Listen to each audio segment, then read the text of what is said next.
Hello, this is Real History with Melissa, and today is June the 4th, 2026, and I'm so excited to be talking today in a shared production. In fact, let me turn it over to you, Nick, since it's a shared production. I'm Real History with Melissa. And I'm Nick with HEYS Reviews. And yeah, today we are collaborating. We've got a very exciting guest to talk to who's brought out a very important book. And I think we're going to have an excellent conversation. Great. So this is Dom Waterson of Sheep Farm, and I have talked to him on his podcast, and he and his brother Chris, they've talked to me on my podcast, and now we're all doing this together so that we can talk about a book that you just released. Was it March or April? It was yeah, it's middle of March. Yeah. Okay. Called Traitors. Now, I don't know if you have a cover up that you can show. Otherwise, I do. Oh, there you go. I've got it Great. here. Let me Nick's got one. show this Excellent. wonderful artwork, Traitors, the pandemic politicians, and the like timeless evergreen quote on the front about power, which tends to corrupt with absolute power, corrupting absolutely. So there it is. Okay. Good And deal. there's a side view. It's quite a hefty tome, I It's must say. thick. Yeah. And you've got Now, the hardback version there, Nick, I think, haven't you? Uh, Yeah, yes. and do you know what? and The hardback version, because of the printing uh, restrictions, doesn't have the 77 pages of footnotes in.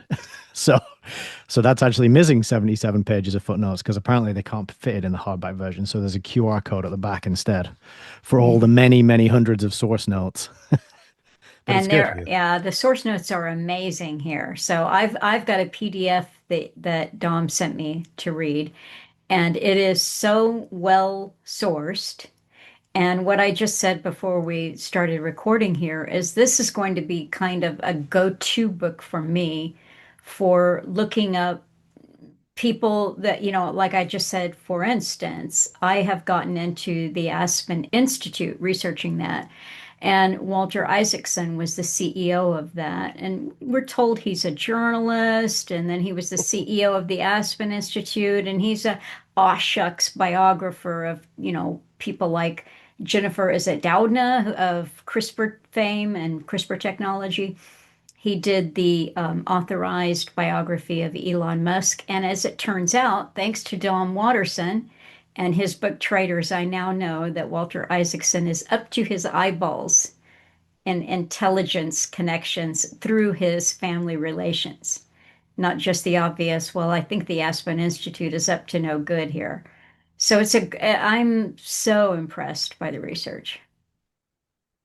well, there was a couple of people that I would say Alan was one of them who's not with us anymore, and also Dave McGowan's work, who I always sort of refer back to that type of philosophy and research that they did.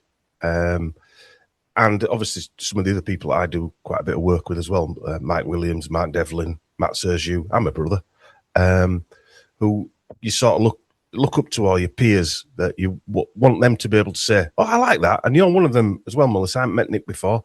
It's so nice to hear what you're saying to me, because that's the sort of feedback I want to hear, that you found something new out, because that's what Oh, I did. Yeah, I found all kinds of new things out. That was just the yeah. one that, that was Mm, last night when I was reading. I'm like, wow, mm. because I've gotten so much into Aspen and I did not know that family connection. So, And the beauty is, it doesn't take you 2 seconds to be able to say, oh, I wonder if Dom's right. Oh, he is.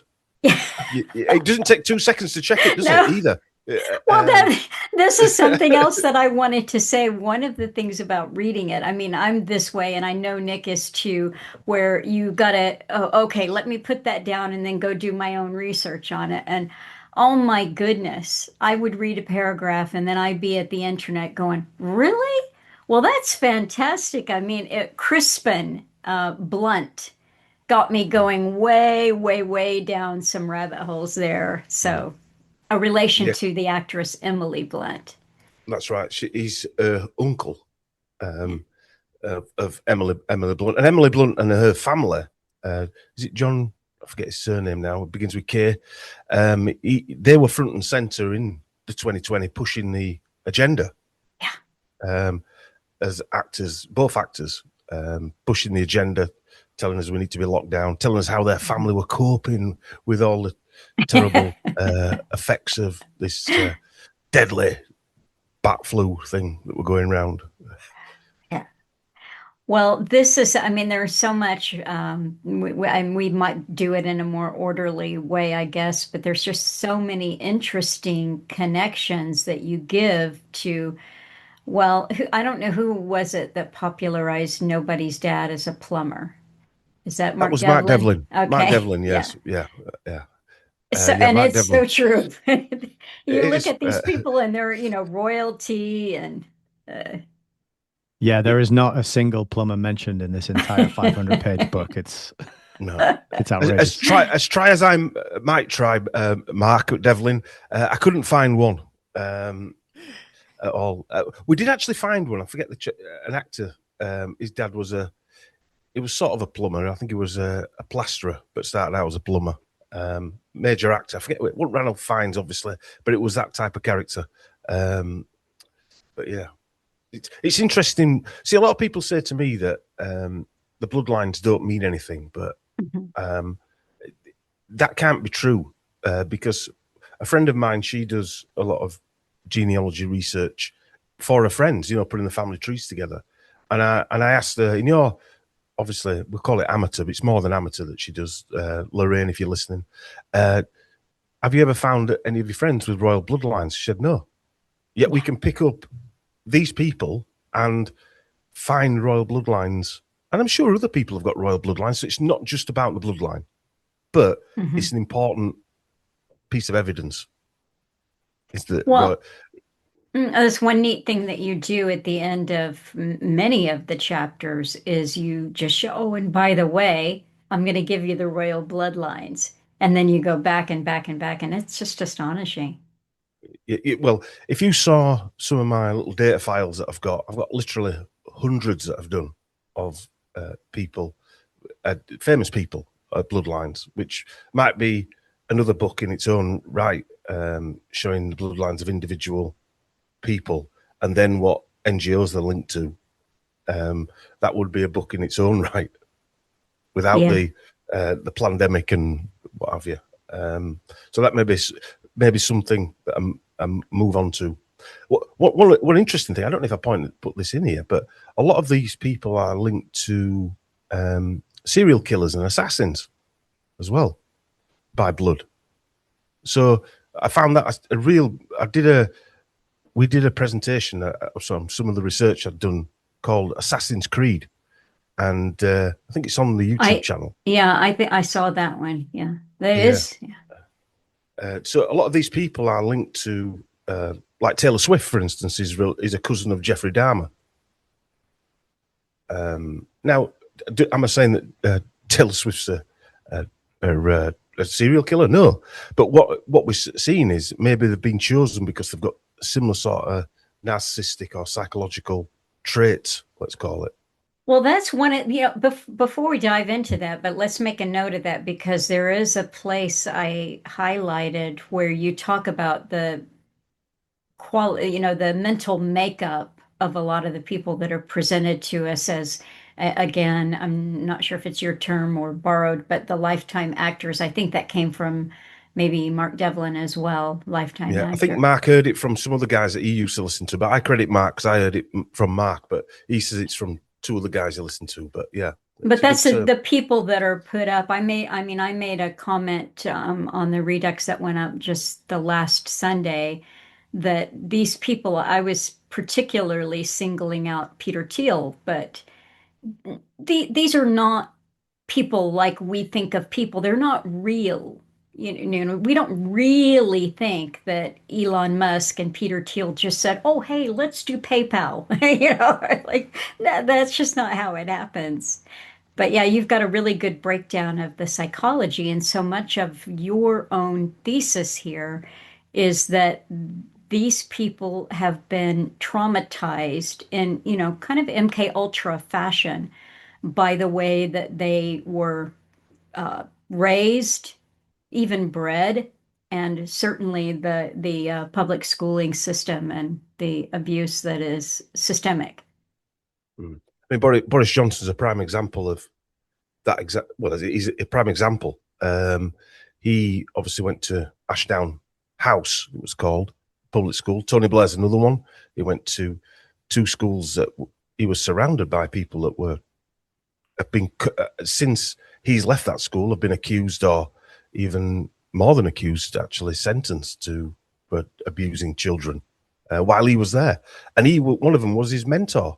There's no getting away from this. And one of the things Boris Johnson talked about was being beaten with a cricket bat, a golf iron, the cane, a jockery bat, which is like a small rounder's bat. And this was on a daily basis. And it's not just my sort of evidence digging up. He's actually said that in his blogs, which is now, by the way, his website's been turned off now. And I don't... So since I've logged all this stuff, he's actually turned the website off. Now, I'm not saying it's down to me writing this book, but it's been up since the early 2000s, this blog website. He's been writing stuff in there since before he was mayor. Oh, It's really interesting because like Boris Johnson's a great example, and you'd focus a lot in the book about his dad. You talk about his dad, and I find Stanley Johnson to be also extremely interesting. I've got a couple of his books. One of them's literally called Life Without Birth. Yeah. And there's no copies of it available online. I grabbed it a while ago. There's another one called The Green Revolution, where on the inside dust of the dust jacket, he says we need some humane population control, so revealing what's really underneath that environmentalist movement. But the thing is, they have so many children themselves. Mm. And then I wonder if this partially ties into this kind of traumatic upbringing, because they can't just have one child and assume that they're going to get it right, and this one's going to go on to fulfill all the roles that they have planned for him, right? So they might need to have 5-6 children and then see the temperament and see how they're developing and start putting them through their paces, and then okay, this one's going to become the prime minister for the big sea event in 2020 that we have planned. So I think that's why they're not practicing what they preach. They never sign up to go into the euthanasia pod first, and lead by example. Just like when they send people to war, they're never on the front lines, so they're carrying the bombs and the guns themselves, right? So what's really amazing to me that you've captured in this book that blows my mind. I mean, I haven't finished reading it all yet. And I actually had to refrain from going off on tangents of research to confirm. I'm like, I just gotta read as much of this as I can. I'm just gonna give you the benefit of the doubt. I'll go and fact check you later. But but everything right. it aligns with everything I've read and all the books that I've sort of covered on my channel and conversations I've had with Melissa and research that I've listened to and taken in over the last few years. So I have no reason to doubt any of it. But one of the most mind-blowing aspects is just how like interlocked and interlinked it all is. So you've got the serial killers that you mentioned, but they're connected with the media people who are connected with the military people who are connected with the political class, who are connected with the scientific people who are connected with the bankers. And it's just like, it actually is just one club. Yeah. It blows my mind as well. And also this isn't a book of, say, ego. This isn't me saying I know everything. I don't know you guys know that because obviously I spoke to you before, Melissa. But what this is it fries my head as much as everybody else's, that this is actually real. I mean, Alan was talking about this 20, 30, whatever years ago, in his podcasts, I suppose the early podcast radio presentations back then. But this is sort of proof that it happens. And going on what Nick said there, that don't run away and research. I mean, I agree with what he said. Just read it, give the benefit of doubt, then do some research. That's fine. Mm-hmm. But it doesn't matter if I've got one or two things wrong. We can always tweak these things. Or then I didn't try and put my opinion in there. It was all fact-based evidence, if you like, or the truth, if you want. What we've been told is the truth anyway. Well, your thread that you carry throughout the whole book, you set up in the prologue, you wrote, there is plenty of evidence of extreme childhood/adult trauma, possible physical, sexual, psychological, and financial, and these individuals then go on to have narcissistic and or psychotic tendencies. You talk a bit about nepotism, and then you get to the breakdown of what we see. And this is, you really nail it, I think, right here. This is like a little index card to keep up in front of us as to who these people are and have been down through history. Eugenics and transhuman ideologies seem to run in the family. Links to the intelligence community, numerology, and you wrote, although this is not my specialty, certain numbers seem to attach themselves to these individuals and families. Ties to secret societies or Masonic memberships, royal, ancient, or elite bloodlines. And that's the index card. That's it right there. And you bring the receipts. Yeah, well, I mean, again, Boris Johnson. The irony is his dad worked for John D. Rockefeller directly, the third, John D. Rockefeller the third, directly on population control. So then when Nick's talking about the books that he's written and what have you, it's right there in front of us. And he worked at the EU on population control. So he's been given an order from John D. Rockefeller to follow this through. And he's written books about it. And then Boris has talked about it in his blogs, which I fortunately got copies of. And he's written about it in his articles for the Daily Mail as well, about how much better the world would be with less people. Yeah, he's got 8 children. I think his dad's got 7. And these people can tell us one thing. The strange thing is that the public sucks it up. The public says, oh, he's got 8, but he wants less people. Yeah, I agree with him. That's the insanity that we're actually living through, that the people actually agree with idiots like Boris Johnson. Well, and another thing as well is that we have, I'm sure, been banging this drum. We've talked about it to people. We've talked about it publicly, the three of us here, probably, I guess, to people that we know, in 3D world as well. And crazy conspiracy theorist. Oh, you're just negative. Oh, that would never happen. They would never do that. The other day, last week, it was announced on the radio that the number of babies born in England and Wales is the lowest it's been for 50 years. And a third of the babies that were born were to mothers that were not born in England and Wales. And that's casually announced on the radio. And I was with a couple of colleagues, work colleagues, who I don't talk to about any of this kind of stuff. And I was thinking, I bet I could have told them all this yesterday, and they would have thought I was insane, and they would have heard that headline on the radio and not connected the two things.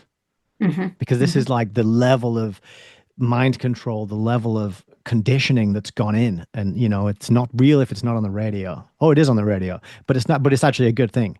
There's those stages, isn't there, of like the first they tell you it's not happening, then they admit it is happening and it's actually a good thing. And, and here's why we should be glad. Let me ask you a question. Did your coworkers comment on it?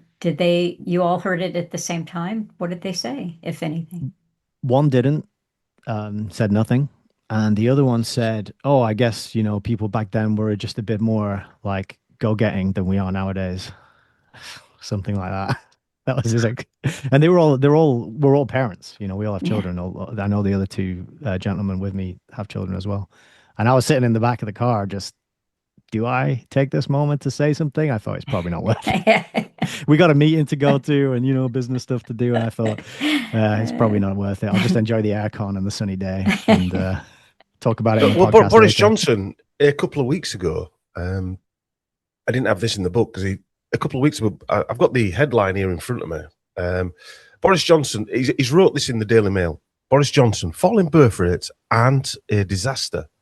They're the best bit of global news in a long time. In the hilltop villages of Tuscany, where I was recently, obviously on holiday, the bells are tolling for far more funerals than weddings. So he's still, even now, telling us what's happening. He's telling us the plan. He's part of that. I'm not saying he's the controller of all this. He's probably an upper echelon manager. But he's still pushing John D. Rockefeller's population control plan today.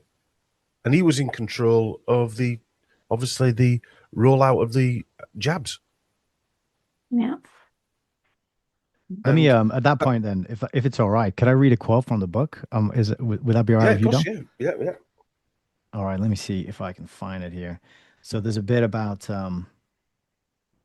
So this is page 184, and I think this is really excellent. And you mentioned earlier, just to circle back to something you said, which you tried not to put your opinion in here, which you did a commendable job, but it did get in here every now and again. Yeah, And Melissa and I were talking about how to do this interview, and we were like, you know what? Maybe we'll focus on the bits where he does put his opinion in there, and he lets loose, and he lets us know what he thinks. And this is one of those bits, right? I don't like using the word elite to describe these people who are seemingly placed in charge because there are too many different meanings. It's another overused inserted spell used to confuse us all. The political elite, the intellectual elite, the ruling elite, the sporting elite, or the military elite. It can describe anyone who is better at something or who has more of something, even if it's perceived. They're elite because the news told you they are, so they must be. But even they don't really run the world. The Johnsons are the NWO middle management at best, and the Rockefellers are probably the upper middle management. Bill Gates is another manager. In dictionaries, the word elite has several different meanings. Quote, a select group that is superior in terms of ability or qualities to the rest of a group or society. Or, quote, the richest, most powerful, best educated, or best trained group in a society. Also, the word elite assumes that they're in control and they know what they're doing is righteous for humanity, which is an obvious lie. So it begs the question, are these people and families tagged at birth to be processed as in a professional sports academy? It certainly seems that way, but in this case, the children are picked prior to birth and have to go through all the right training and initiations and have the right biological criteria, bloodlines, childhood trauma, generational memberships of secret societies, and mind control. After all this training, out pops a candidate from the psycho cookie cutter conveyor belt to continue the work of the deranged nutters before them. Not all make the grade, but these people are placed in positions of power and appear on TV and films, music, politics, academia, religion, law, military, intelligence, police, health, or finance, to name but a few. And then you go on as well, just on the next page, to talk about Boris Johnson and how his whole life seems to have been choreographed, scripted, filmed, and recorded from a very young age to his first jobs and throughout his entire career. A little like the film The Truman Show, you Mhm. know. Yeah, it's in a nutshell, I think what is happening, and this is what people can take away. And I feel like this book is so good that I would give it to anybody who's like, where do I start? Somebody who's Mhm. just started to ask questions, I'd be like, read Traitors and then just go wherever your curiosity takes you, because you'll know so many of the names in there and there's so many threads that you can pull on. And then it's about when you can get people started, then they can start following their curiosity and go wherever their interest leads. So I think you did a really excellent job there of summing it up in a nutshell. Well, thanks, because that was one of my aims. I thought, well, it needs to cater for people like yourselves who've been into this for a long time and read plenty of books and watched plenty of stuff and done research of your own. But it also needs to be easily followed by someone who doesn't, maybe new to the game. Or, for instance, my father-in-law's reading it, and he just spoke to me now and said, I can't believe the amount of work you've put in to find all this information out. Yeah. And so he's not over the fence like we are, but he didn't get jabbed in 2020, so he knew there was a scam going down. And that's why I've used Wikipedia a lot in the source notes, not because I were lazy, but because I want people to realize it's there in front of you in the Mhm. mainstream. Yeah, if you want to connect the dots, if you like. Yeah, that's great. Some of my live streams, I would do an intro before I would read or talk about whatever book was on the menu. And I would often use Wikipedia for that exact reason. I was like, it is right there. All you have to do is turn your head and look at it.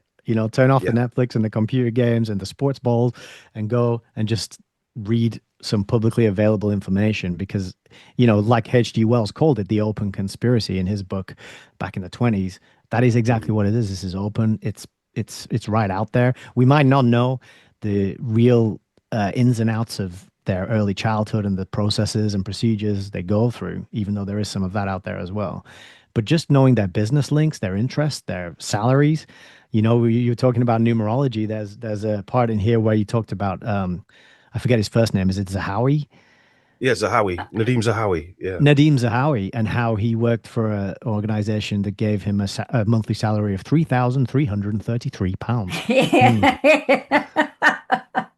it's there written down. Yeah. Um, uh, Speaking, oh, go ahead.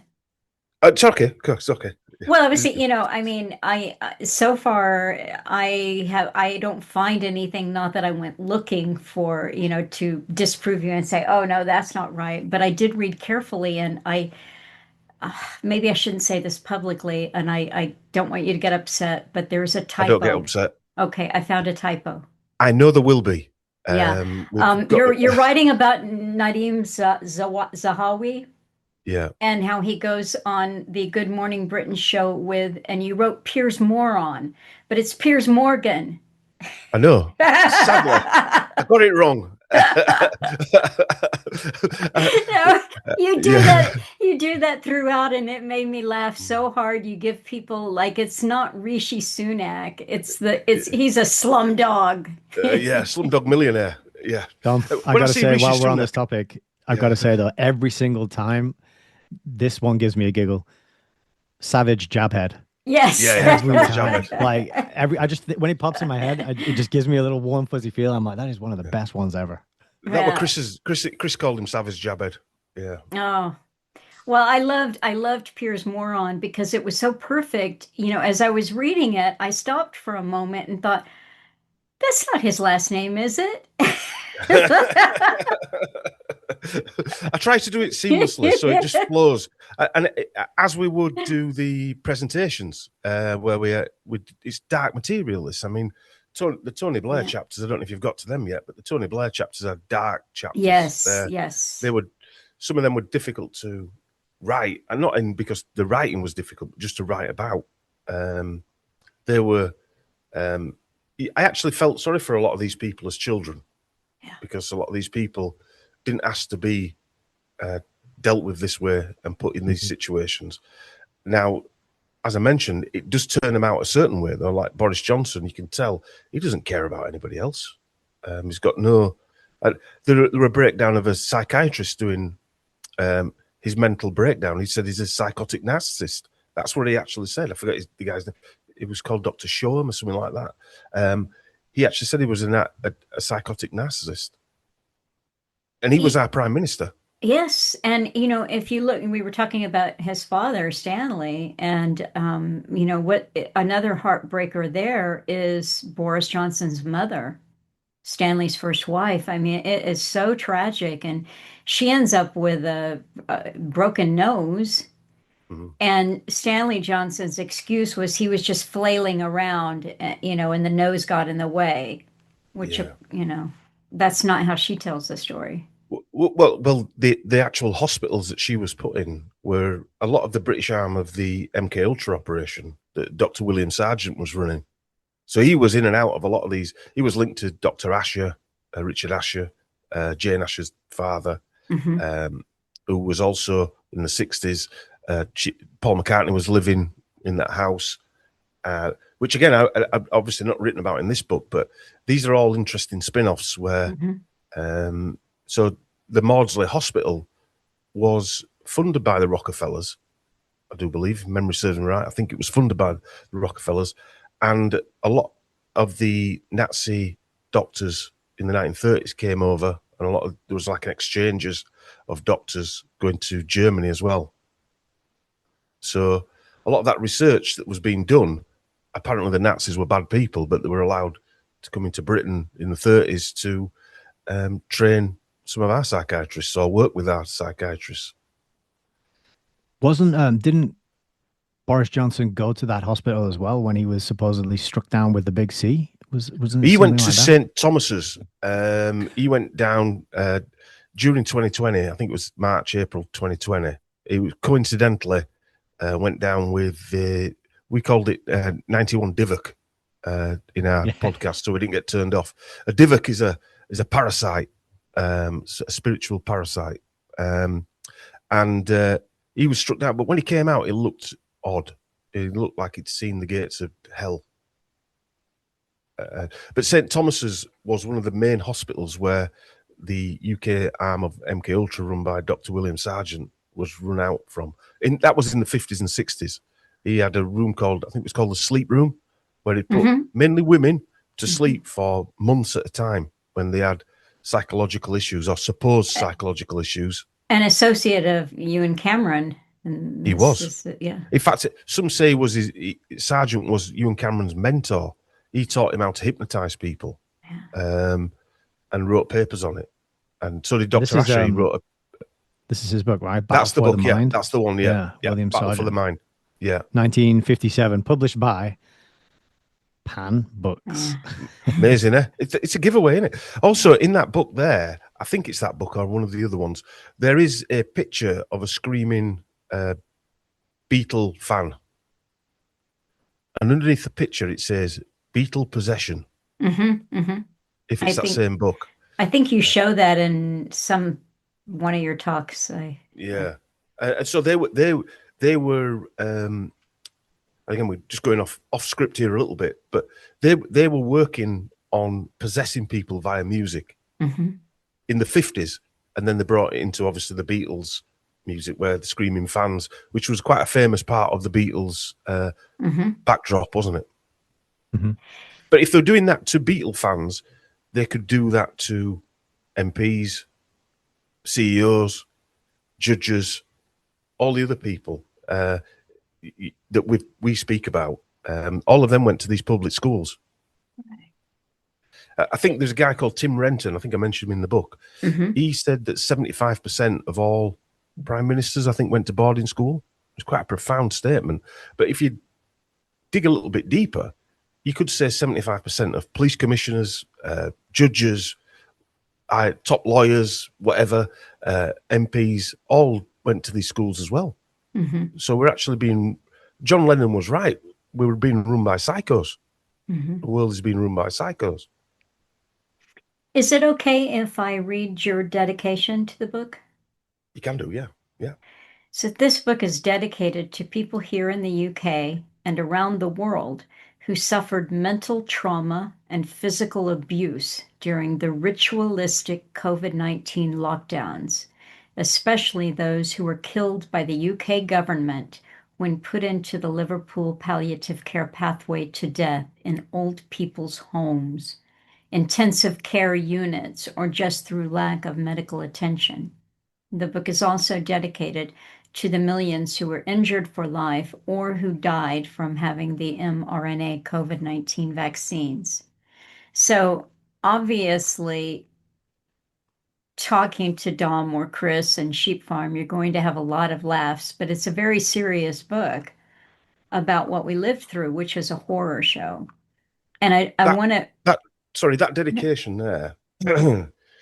I went away on holiday and I was told a friend of mine had passed away. Well, a friend of the family's anyway. And my son goes to school with his son. And I remember when they first started secondary school, I was talking to him on the rugby field and he said, "What do you do?" And I thought, "Oh, no, I'm sure you guys get this, people. What do you do?" And I said, "I've got a podcast and I can, we're into what you class as conspiracy." And we started talking about 2020. And he said, "I regret having those jabs." And 3 years later, he passed away. Yeah. And that really gave me a kick up the arse to finish this. So that I didn't put his name in there because his family doesn't think all this is what I talk about is real or linked. So it's unfair to link them to that. But and I'm not saying it was, but he passed away within 6 months, 7 months, 8 months, something like that. Fit young guy, younger than me, 10 years younger than me, probably. No, he'd just gone 50, actually. And passed away within it. And it was really sad because he was a lovely bloke. But that is what these narcissistic psychos have done. And when we're saying that there's less people being born now, it's because they're taking out of the world these people. And around the world, not just in this country. Yeah, it's a global depopulation plan. I was just going to, while I'm here looking at the index, just going to talk about the three parts of the book. just in broad strokes. The first Yeah. part is Boris Johnson, a made man. And there are quite a few chapters. I don't know, 15 15 chapters. chapters. Yeah. Yeah.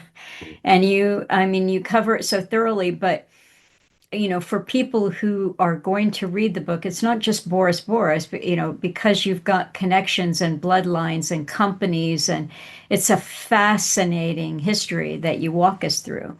Then you get to part two, which is the COVID cabinet, and that's 2020 to 2022.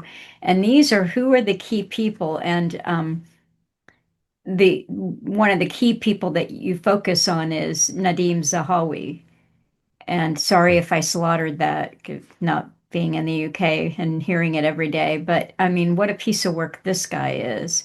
And all of the people around him and in what you call the COVID cabinet there, including Rishi Sunak. And then the third section is Blair, the early years, 1953 to 1997. And there's an amazing, just massive hunk of history there about, I guess you could say, how did the UK get where they were in 2020? Well, here's the setup. Yep. Blair he's still wheeled out, isn't he? Unlike any other British Prime Minister.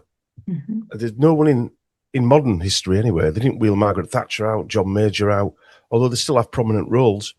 Gordon Brown, Cameron, Blair, he's constantly wheeled out as, I don't know, a peace envoy, whatever.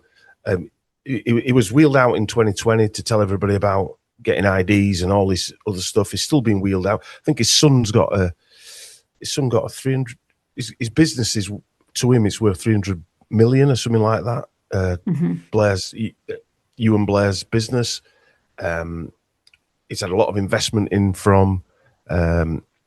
I think it's we'll call it the country state in the Middle East, should we say, that seems to be cause a lot of trouble, but claim victim a lot of the times.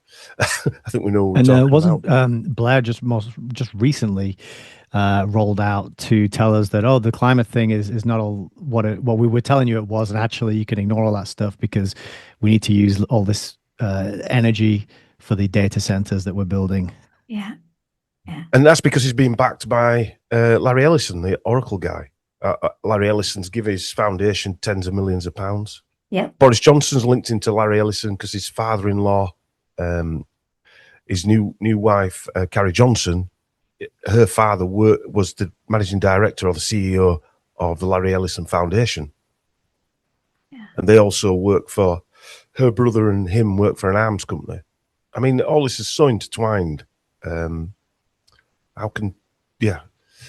So Larry Ellison gets a mention a few times. I mean, everybody knows that his business was set up by the CIA to start with. So, yeah.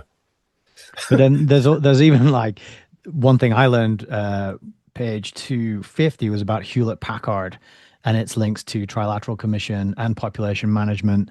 And there's a great section there about Stanford University, and its connections with Silicon Valley. And you say as much as Silicon Valley wouldn't exist if it wasn't for that pipeline of people, coming through the university. So again, that the network, the interconnectedness is impossible to deny. That's why I think this book would be such a good primer for somebody who wants to know. Because I've been out and people have said to me, what's the one book I should read?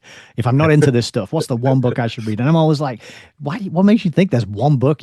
I've got like 800 here. Yeah, and this is like a bookshelf like yours. Yeah. I've got a list with another 800 on it of books that I want to get for things that I don't have yet, but I could say this is so accessible to the average person because there's so many handles of names and places and people and organizations and groups that they're already aware of, that I could say, this is the place to start. This is where you start, Mr. Normie, who's never looked into any of this stuff before. Check this out. And I've been reading it on trains as I've been commuting to and from work, and kind of like hoping that people are looking at it and taking note of the cover, just holding it up to see if most people are just buried in their laptops and smartphones, I'm sorry to say, but yeah. But the intrinsic family links to either it's the intelligence agencies, like Carrie Johnson's grandmother worked with Dennis Ely, and I forget the guy's name now, but they were all part of intelligence. I think it was a Ministry of Information she worked for, Anne Simmons. And so this is Carrie Johnson's grandmother. And she's now Boris Johnson's wife. I think they've got 3 kids now, even though he's into population control. And yeah, she's talking about I think the John Warboys case as well now. She was the only one that spoke out about it, the taxi driver who was apparently drugging women in the back of his taxi. Quite a big case going back into the 2000s. She was apparently drugged in the back of the taxi, but she's the only one that escaped. She can't remember how she got home or anything like that. But she's only recently just come out about it. Not recently come out about it, but she started talking about it again. So she's been used for a lot of different publicity stunts, if you like, about saving whales from Japanese trawlers. You had a lot of funny things to say too on that section where you're, just giving the, I don't know, hypocrisy. Is that a good word there of someone with her causes? She also trained to be an actress. Yes. Didn't make a go of that profession, and so. Yeah. So, and again, that's another link. A lot of these people are trained actors. I mean, Boris Johnson used to act in plays. A lot of these people are trained actors. And hence the lifetime actor mantle that Mark talks about in his books and talks. Because you also mentioned as well that what does a government and a parliament do? They pass acts. Ooh. It's right in front of you, isn't it?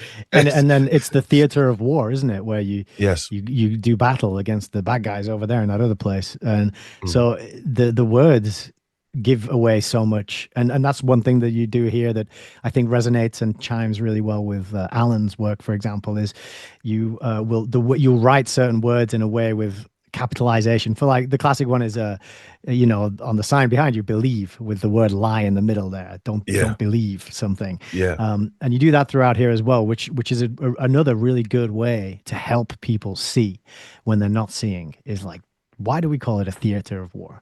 Why do government pass acts? And you even break down the word government itself, meaning, ment comes from the Latin for mind, and govern is to control. So the word government means mind control, right? And all these words are right in front of us, and they've been put there for a reason. It's not, we just take them for granted now. We just say that, the government, it's just to run the country. No, it's the mind controllers, as was proven why people were banging pots and pans on a Thursday night, at 8:00 around the world. I'm not going to repeat what you said about those people because I don't know if might be disparaging. My mum might listen to this, but but that's one thing I will say is that as soon as I started reading this, I hadn't even made it through the prefaces, the forewords, and I just had your voice in my head. You've written that it might not be good. In the same. No, it was good. It was good.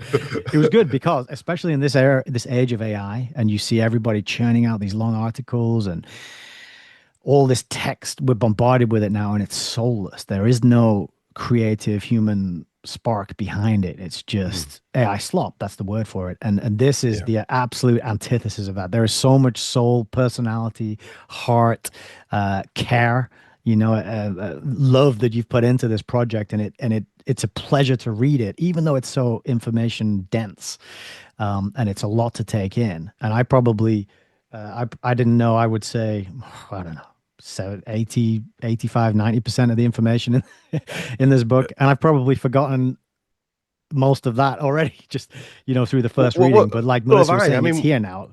Yeah, but so have I, because you move on. And I mentioned before, I moved on. I'm doing other research now. So this research was started 6 years ago, and so when you move on, you do forget some of it until you have to go back through it if you're doing a presentation or something. So and this isn't sort of information that I already knew. I had to find it myself. So it was new to me 2 years ago, if you like. And so I went through that wet fish slap around the face 2 years ago with that information when you put it together. But I like that part of it. And I know a lot of people say, how do you sleep at night knowing that all this is going on? But I find it fascinating. And I'm fortunate to have Chris because he finds it fascinating as well, because it is dark subject matter. But as an observer, that's what we are. I find it fascinating that the world's run this way, because what it says to me is that there's a bigger thing at play. That it means that we're actually meaningless, because I don't know whether I mentioned it in the book actually. Is this kind of some kind of biological AI that automatically is programmed into us that overrides this narcissistic psychobabble that we have to put up with, and we just rise to the top. So there is a positive element to this, even though we're in this trauma basing constantly where everything's traumatic, but there's something inside us or inside some of us that just push through it. Well, you made such a good point. I had a friend who's not into this sort of research at all. A long-time friend, we've been friends 20 years or something, recently reconnected, and she started asking me some questions, and I'm telling her different things, and she's like, Sam, how do you sleep at night knowing all this stuff? You've got children, and I'm like, the thing is that we're always told that humans are the problem.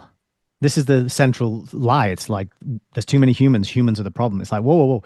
It's not actually humans. It's actually this very tiny, what Alan called the dominant minority of psychopathic, long-term planning, intelligent, crazy individual. Like, it's a small, small, small, tiny group. Most humans are decent, caring. They want to work, provide for their family, build relationships, play some games, have some fun, relax, and enjoy life, enjoy reality, enjoy creation, the simulation, whatever your worldview is. That's most of us. But there's so much energy and effort and time poured into manipulating us and controlling our behavior by this tiny, tiny group who are trying to shape us in their image. And that's the good news to me, is like, they wouldn't be putting so much effort, energy, and time and resources into the systems that they build, these convoluted, confusing, overwhelming, dominant systems, if we didn't have intrinsic worth and value and power and an ability to have influence. You see, I mean, if we were so easy to control, it wouldn't be a case of having to make everything so like confusing and what is the term? Full spectrum dominance. I mean, look how much effort we'll use 2020 as an example. They put in to shut people like us up. Look how much time, effort, and money was spent I read an article that they knew no matter what happened I think it was about 3 to 5% of the population would never go along with, even if they were dragging you out of your house, would never go along with it. Never. So although maybe a bigger amount of people didn't end up getting the jab or going along with the stuff, they knew there was a hardcore set of people that would basically prefer to die than say yes. They're the ones they're scared of. Mm-hmm. They're the ones they fear, because like the French resistance, people joined together during the 1940s to fight the Germans. And this happened after 2020, 2021, 2022, after those marches. Then there was a lot of infighting after World War II. The communists were fighting the far right, and a lot of other people that weren't even political, that were just fighting the Nazis, who were part of the resistance. Then they were fighting each other. So there were a lot of infighting, because all of a sudden they didn't agree on anything. They had one set aim and they didn't agree on anything. And that's how easy it is to split up a great unit, if you like, of humans. But I agree. We have got some great traits, and they're scared of that 5% or whatever it is. I think it was the Nudge unit that came up with that figure, 3 to 5%. Okay. I read, which they're. I don't know if you know this, but in 2020, 2021, 2022, we did other podcasts. So this information is based on the podcast we did about the politicians. Yeah, the research that I did on them, me, Chris presented. I've also got probably more information on the medical experts and the media that we did as well, which probably be book 2. when I get around. I've already started most of it, so a lot of it were because I was trying to put it into this one. I was trying to do a foot, but as you said, there's 500 pages without the notes. It'd have been about 1,000 pages. It'd been far too big. I think a But second I've book was also, probably wise. yeah, but there's also a third one about the World Economic Forum that I did. I don't know how many hours of episodes in the World Economic Forum and all their backgrounds. I can't wait for those because one of the things, like you just mentioned, the effort that went into silencing people, deplatforming them, canceling them, stopping them talking about these things. That's what I didn't really I had before 2020. I had about 20 or so sci-fi novels, and that was it. And then when I started seeing all the censorship, I'm thinking, how far is this going to go? Where are they going to take this? I might not be able to watch the Corbett Report or the Last American Vagabond or Mark Devlin. Mark Devlin, actually, his trilogy of books were some of the first ones I got. And the first one I reviewed on the channel, on my channel, was Mark Devlin's Musical Truth Volume 1. I got the trilogy from him and signed as well, you know. Right. And because I started to realize if this censorship goes so far, I can't access information online. I'm going to get these books. I'm going to collect them and build up this library so that I have something physical, tangible that I can point to, that I can refer to, you know. And so yeah, the more books we can bring into the world on these topics, and the more you can preserve them in a physical form that can be passed around and annotated and looked at and read and checked, the better. I think that's a real good act of resistance because now we're in the age of AI, algorithmic censorship and control of our feeds and the information we see. And I don't see that stopping anytime soon. People are just embracing it and barreling into it full steam ahead. And the people who sit and read long form are just going to be fewer and fewer and fewer. But I think that will have a kind of a rebound effect where people will get so sick and tired of all this AI slop that they'll go, do you know what? I need to start reading books again. Yeah. And just So that's on a what couple I'm of hoping. points there, when he said Yeah. that obviously the book, when I've written it and researched it, there's no like AI and there isn't. That was purposeful. I couldn't have done it any other way. Because and I do believe AI probably has its uses, okay? Because it's going to be used. When I was younger, we were in telecoms. Whether we like it or not, this technology is coming whether we like it or not. And if you look at the resistance fighters in Gaza or Lebanon, they're utilizing the enemy's technical weaponry back against, they call it return to sender, back against the Israelis. And using their technology, which we are today, using Zoom, is, again, using their technology back on themselves. This was obviously printed on Amazon. I mean, Jeff Bezos and his father and his grandfather, etc. His grandfather was set up DARPA. Jeff Bezos' grandfather. He was the first director of DARPA. So I think it was called Lawrence. Was that back when it was ARPA and they brought He out the worked for. ARPANET? He initially worked for the American Atomic Energy Authority. So he was a director of that, and then he worked for ARPA, and he was one of the first directors of ARPA, and then he was there while they set up ARPANET, and so Lawrence Gaines. No, I've got that. No, anyway, I'm gonna have to look his name up now. Sorry. While you're doing that, I'll just mention this book. I always plug it, but Surveillance Valley by Asher Levine. I just realized it's pretty rude to plug someone else's book when we're talking to you about yours. No, do it.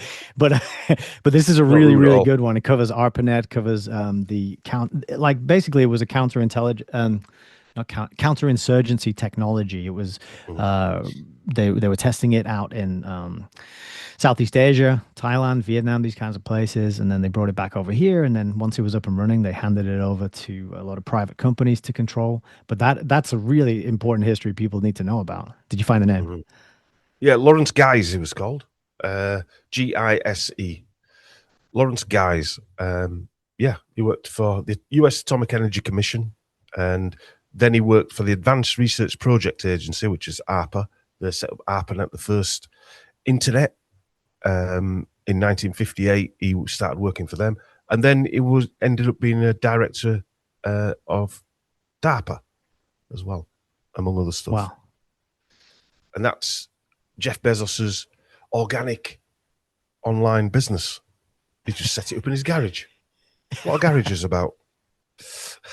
There's something that I wanted you to get into just in terms of how we're shaped, how our minds are shaped around these people, things like that, foundation myths around people who were told, oh, they just did it in their garage.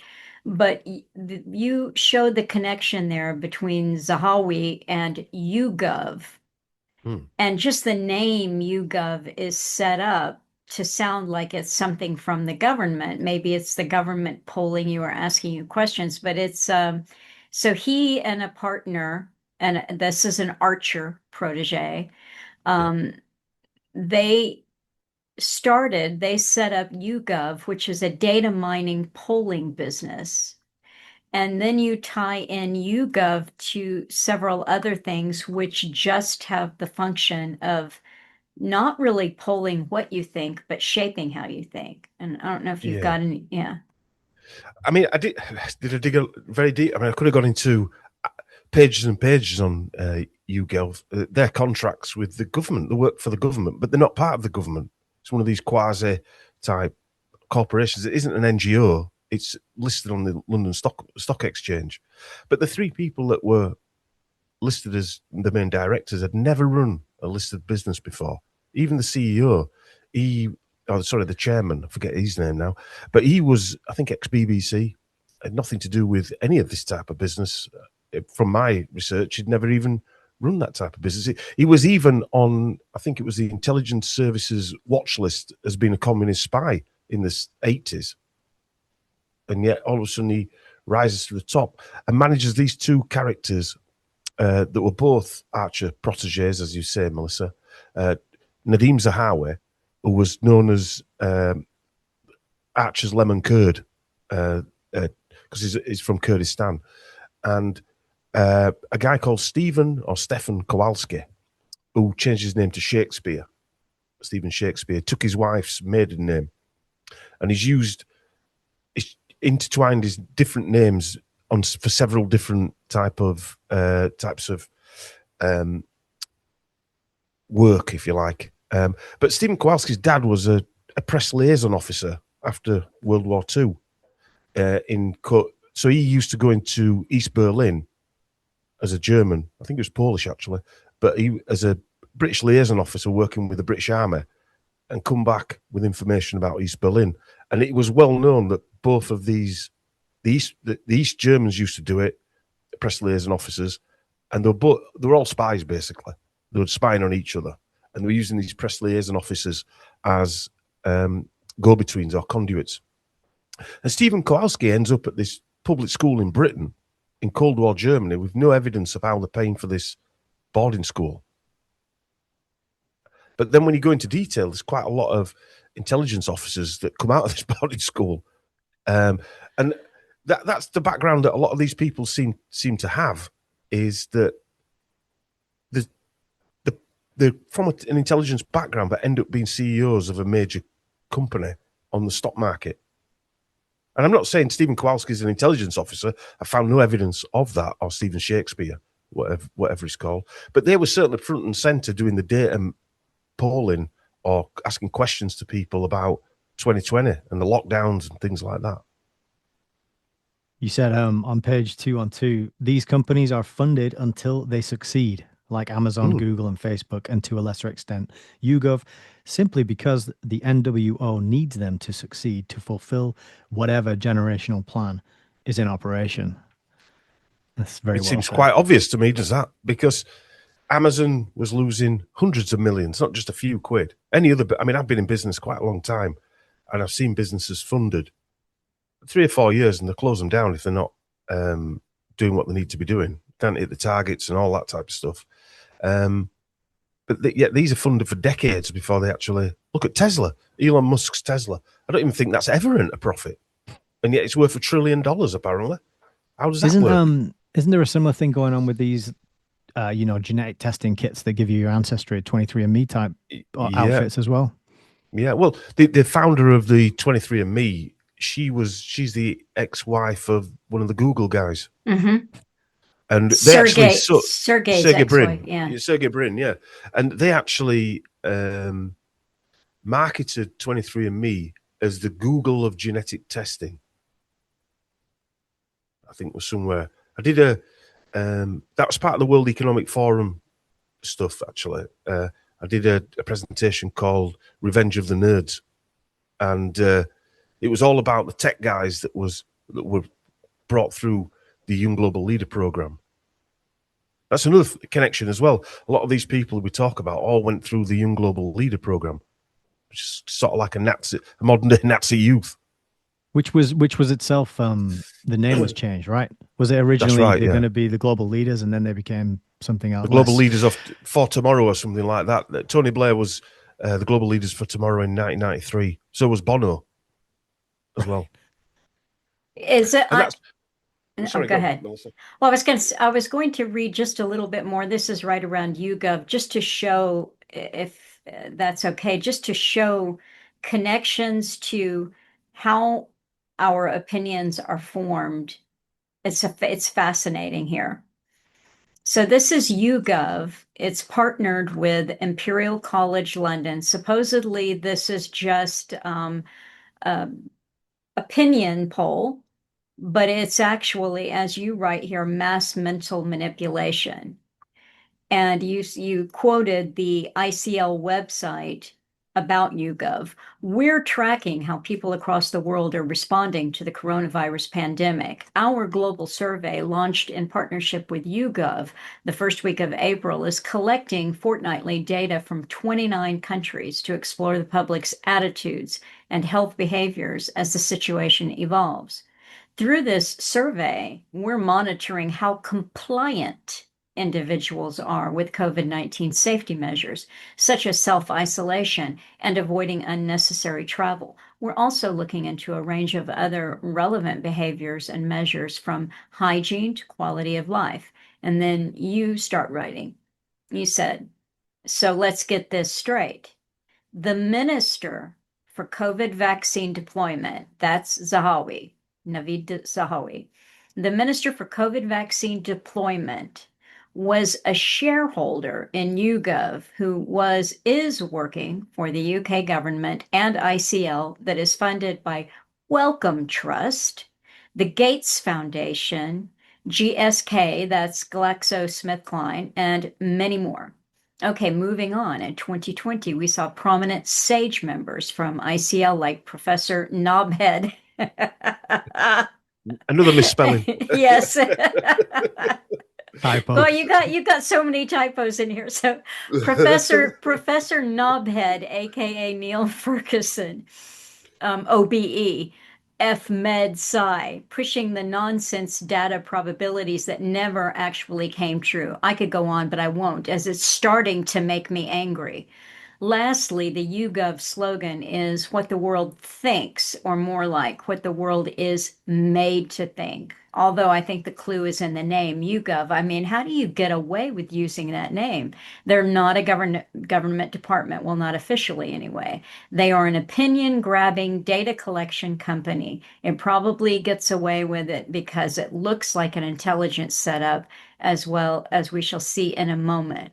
Now, the next paragraph that you get to, and I won't read, but you just tie YouGov and the people behind it to all of the so-called independent-ish think tanks in the US, Stanford University, Hoover Institution, and then an owner of something called Polymetrics, which is maybe a UK, a US similar company to YouGov that YouGov ended up buying.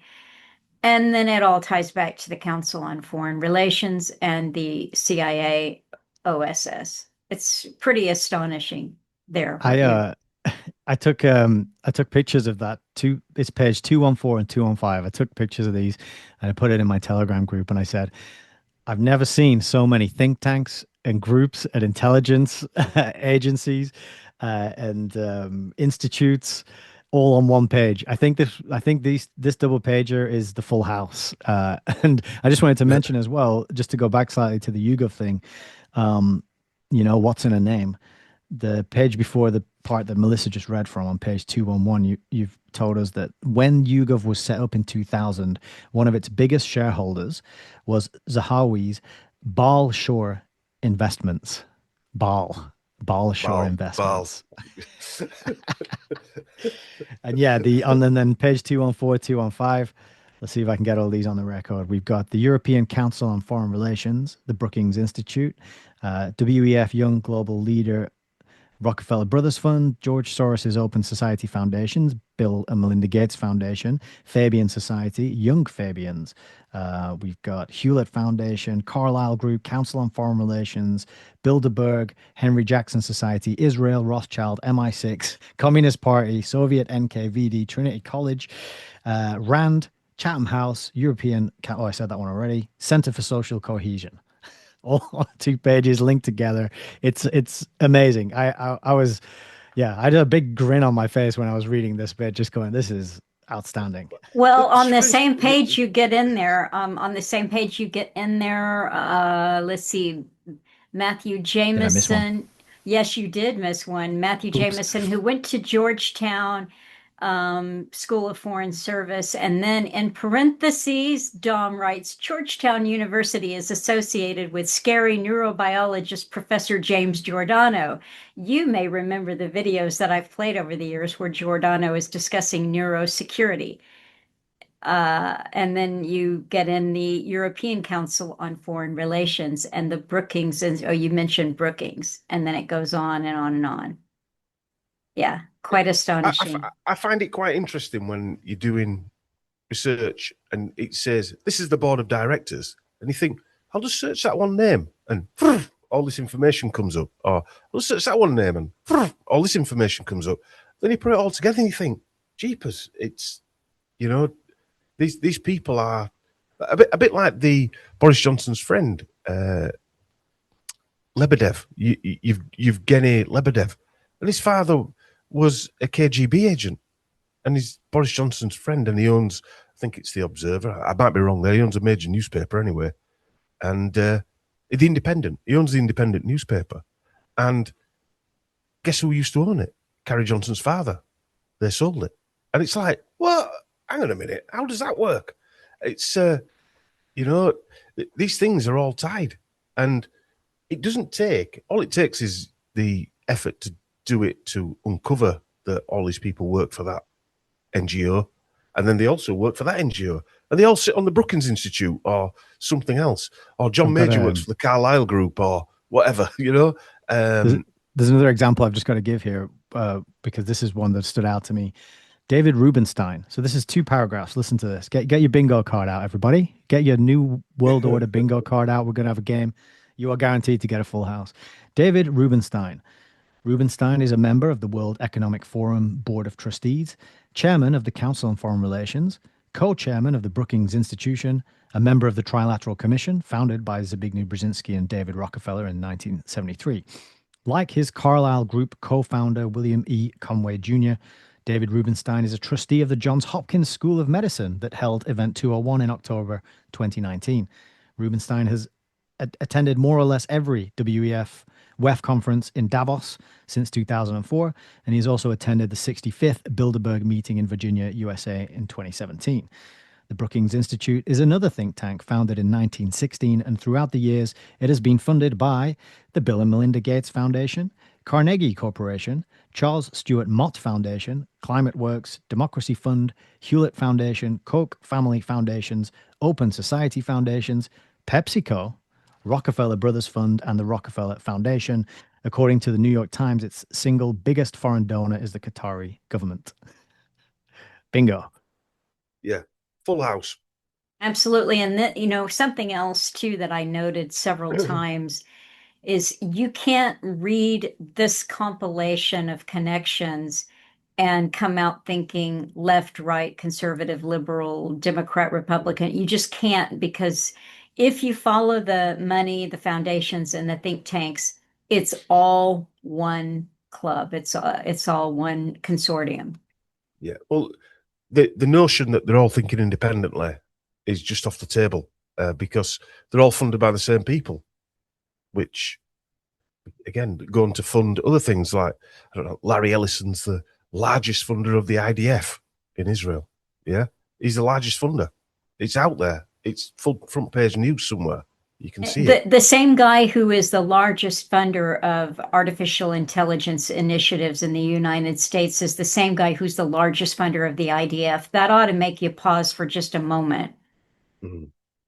Yeah, because that says that that person is not. I would say is not in control of that. Personally, he's the front man that has to do that, but also he doesn't care. He's willing to slaughter people and control all the AI and all the other data grabbing information. I mean, YouGov is just minute in comparison to that, and they were quite significant. I think YouGov, a $300 million business. I mean, he's got $1 trillion business. It's minute in comparison, but just as important. And again, he's backing Tony Blair. I mean, he's backing Tony Blair and Tony Blair's NGOs. He must know this information that's in here. He must, if he's backed by the CIA would know that information that's in those Tony Blair chapters. They would know that. And yet he's willing to give him tens of millions of dollars to fund his NGOs. That should tell you who these people are, what kind of people we're dealing with. As I said to someone at my son's cricket, these people aren't like us. They might look like us, but they're not like us. They don't function like us. I mean, who would be able to go to bed knowing that their decision might kill one person, let alone tens of thousands, if not millions? They're not like us, and they don't like us. That's a good point, Nick. Yeah. Yeah, it is a good point. There's so many connections here that just blow mind blowing. Another one that I highlighted was about the film's Inconvenient Truth, which is the Al Gore climate global warming change propaganda. Yeah, global climate warming change. Yeah. And the film Contagion, which was a 2011 pandemic film, which you mentioned. Matt, there's a typo here again, Matt Wancock, actually said in an interview how lifelike this film Contagion was to the events, the Big C events. Both of those were co-produced by the same film company, Jeff Skoll, who was involved in eBay. You mentioned here, the film company is now defunct. It was called Participant, but just another coincidence. This is just a big book of coincidences, isn't it? Really? Book of coincidence. And also the eBay guy, he's got a foundation called Lumina, I do believe. Lumina Foundation. They fund a lot of these climate change and stuff like that. And he was a young global leader as well. I forget his name now, but he was the so-called founder of eBay, and he was a young global leader at some point. Jeff Skoll wasn't. But he was the CEO of eBay, and he's a billionaire that is. They're all part of this Bill Gates giving trust as well that has been supposedly set up. They're going to give all the billions away. It's strange that these people that give all their billions away seem to get more billions. It's amazing. It's an amazing. It is. That's the secret. Just give it all away, and I mean, the Revenge of the Nerds, I listed about 10 or 20 people who, when you look at their, during 2020, their net worths doubled and trebled throughout that.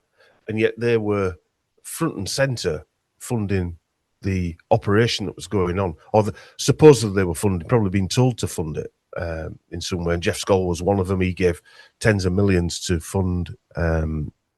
that's what it's called, Odimar, the guy that set eBay up. That's his surname. I forgot his first name. I think he might be Iranian or Iraqi. But anyway, Lumina is his foundation. But yeah, a lot of these people Dell Computers, another one. He's a big funder of the Israeli cause, if you like. Michael Dell.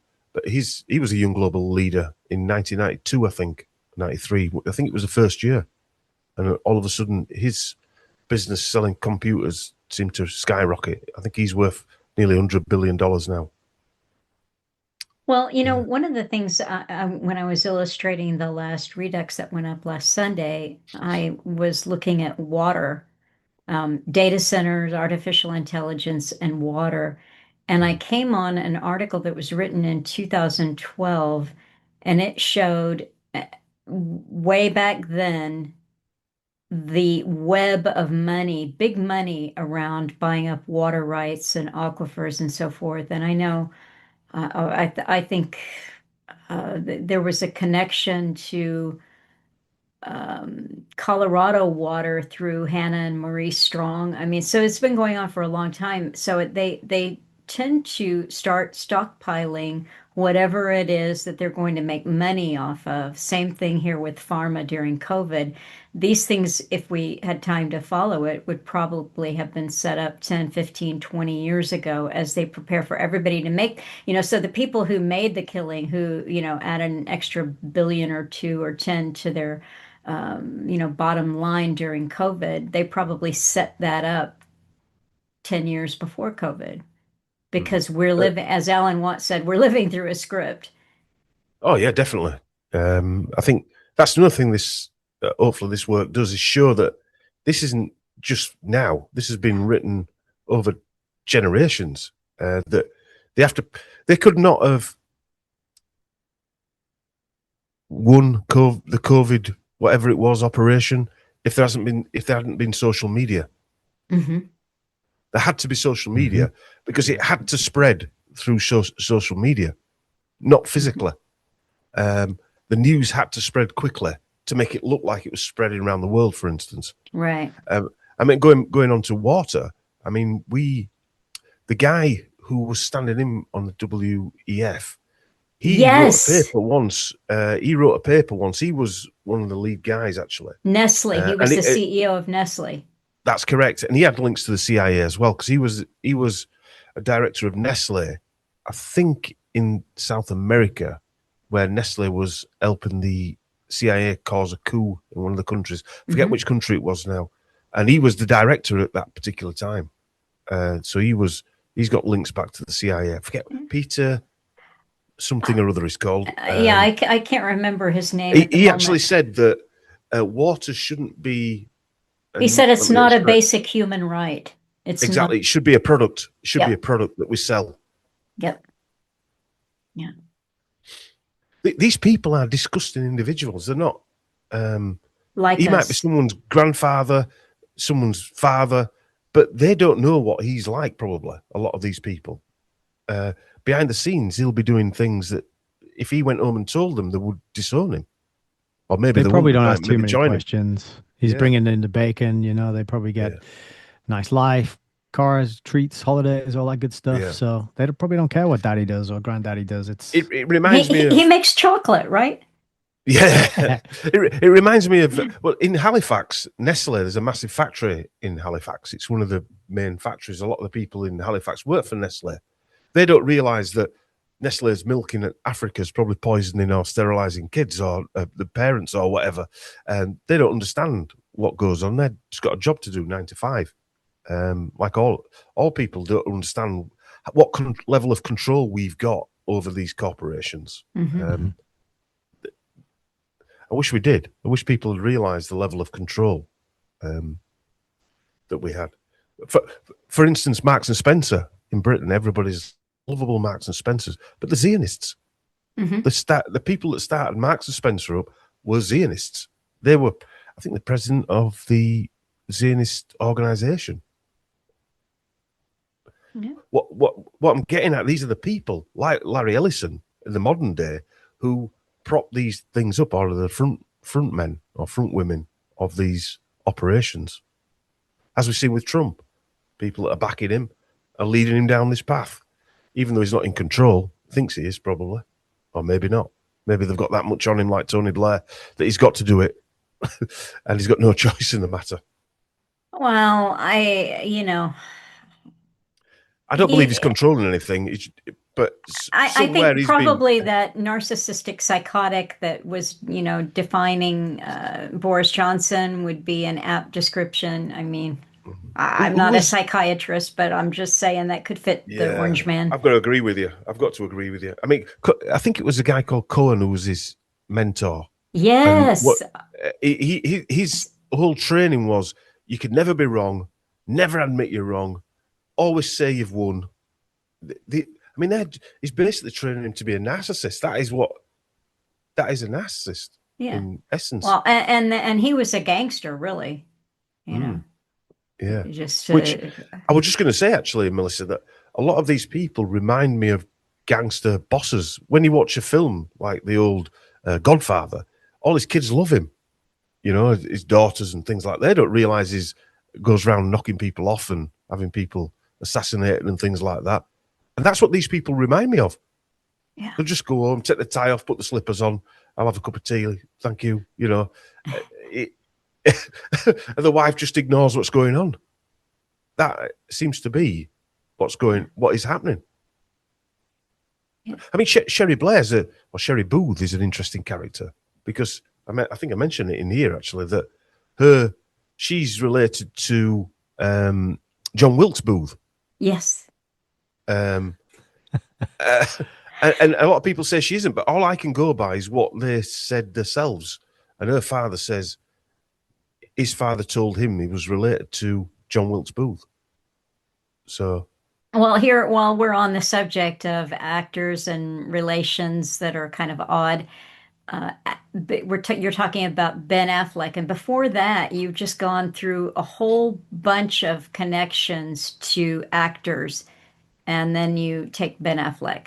He's best mates with fellow actor Matt, who's World Economic Forum, Damon, and both are 10th cousins and both are distant cousins of John Hinckley Jr., who was arrested for the attempted assassination of President Ronald Reagan.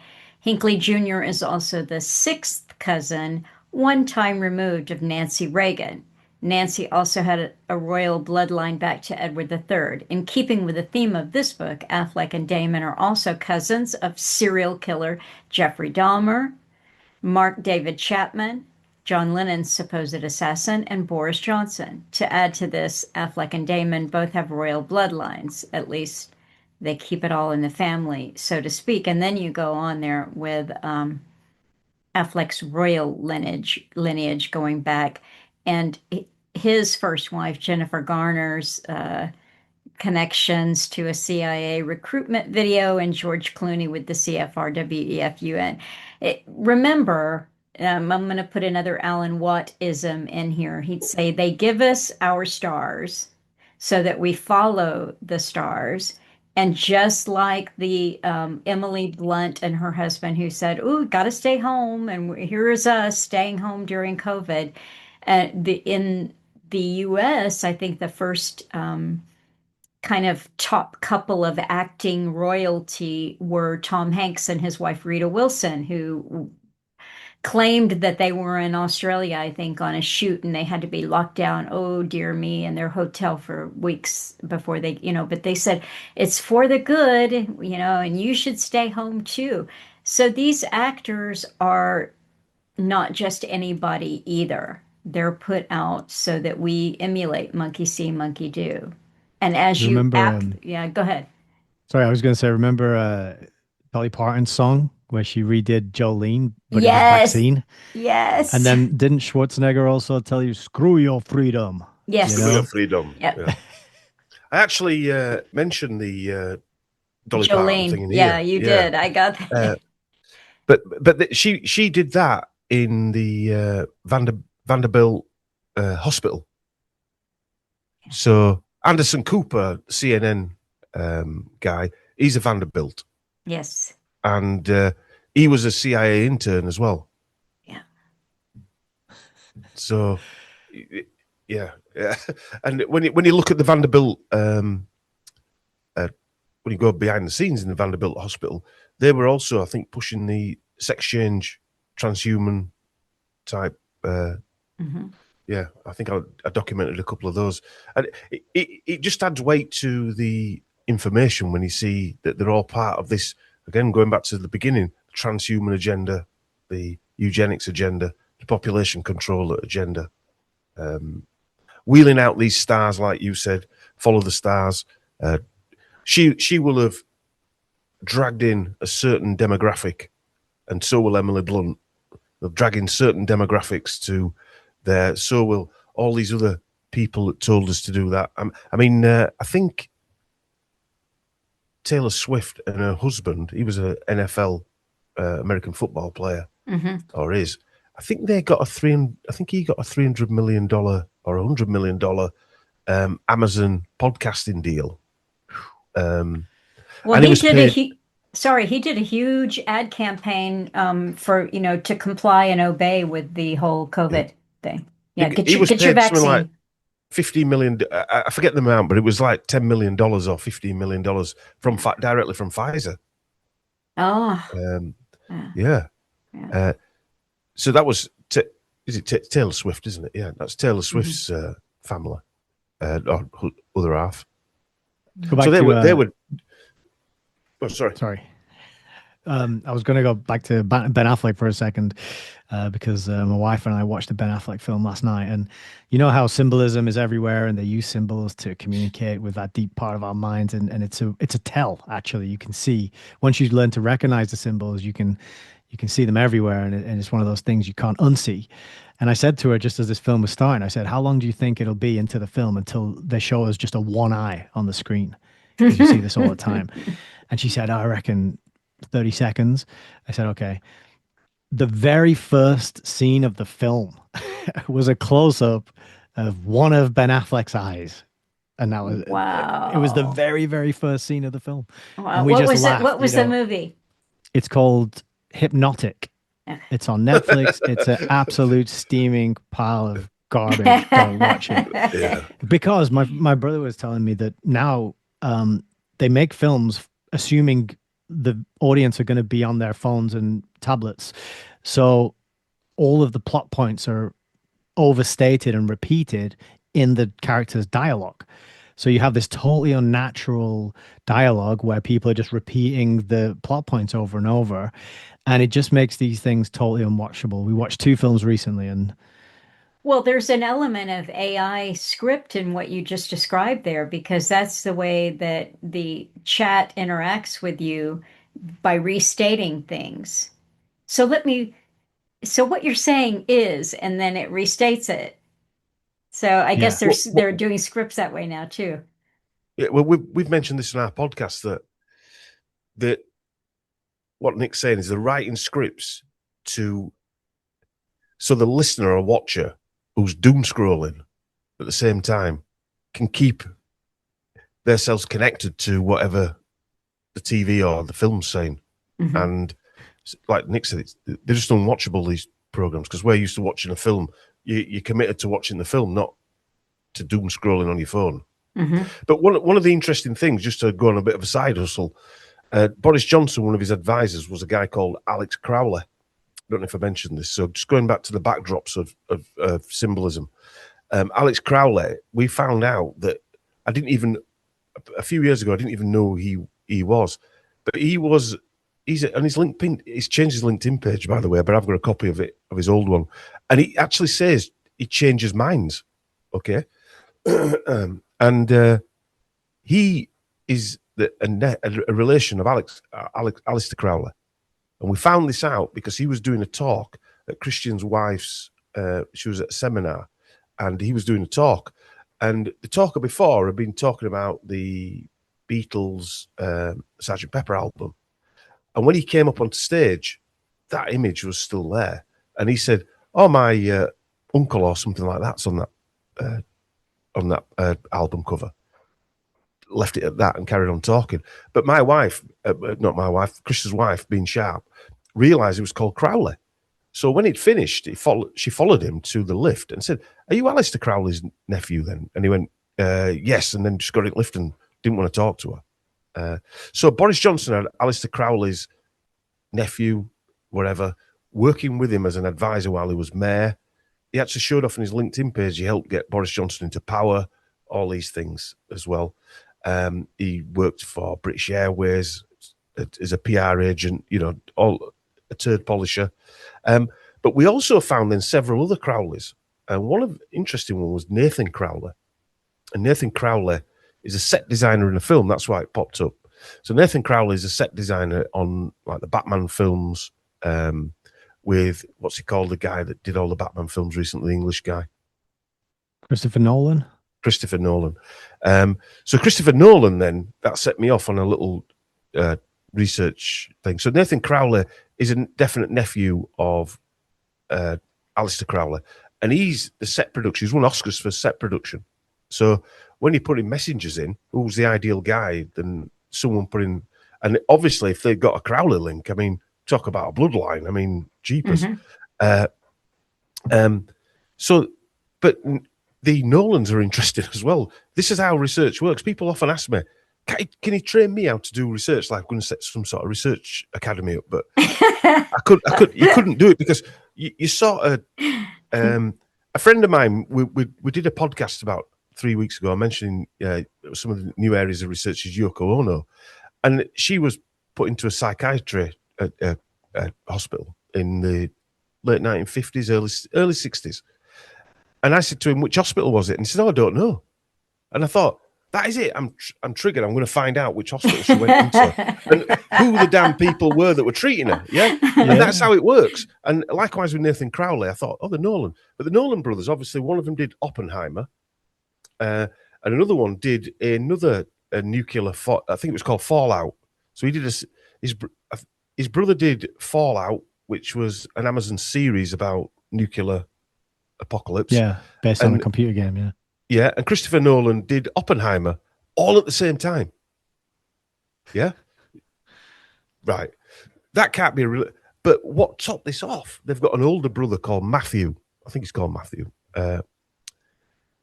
In the early 2000s, he was accused of being an assassin, knocking off some... I don't know if you've heard this story before, Nick, but... No. He was accused of being an assassin and killing somebody in Costa Rica, and they actually put out. He was locked up in Chicago, and he escaped this prison in Chicago, and they said in like a Batman style escape. Okay, now he had a pseudonym, so this is 2004, probably best part nearly 20 years before his brother did. Christopher Nolan did Oppenheimer. His pseudonym was Matthew Oppenheimer.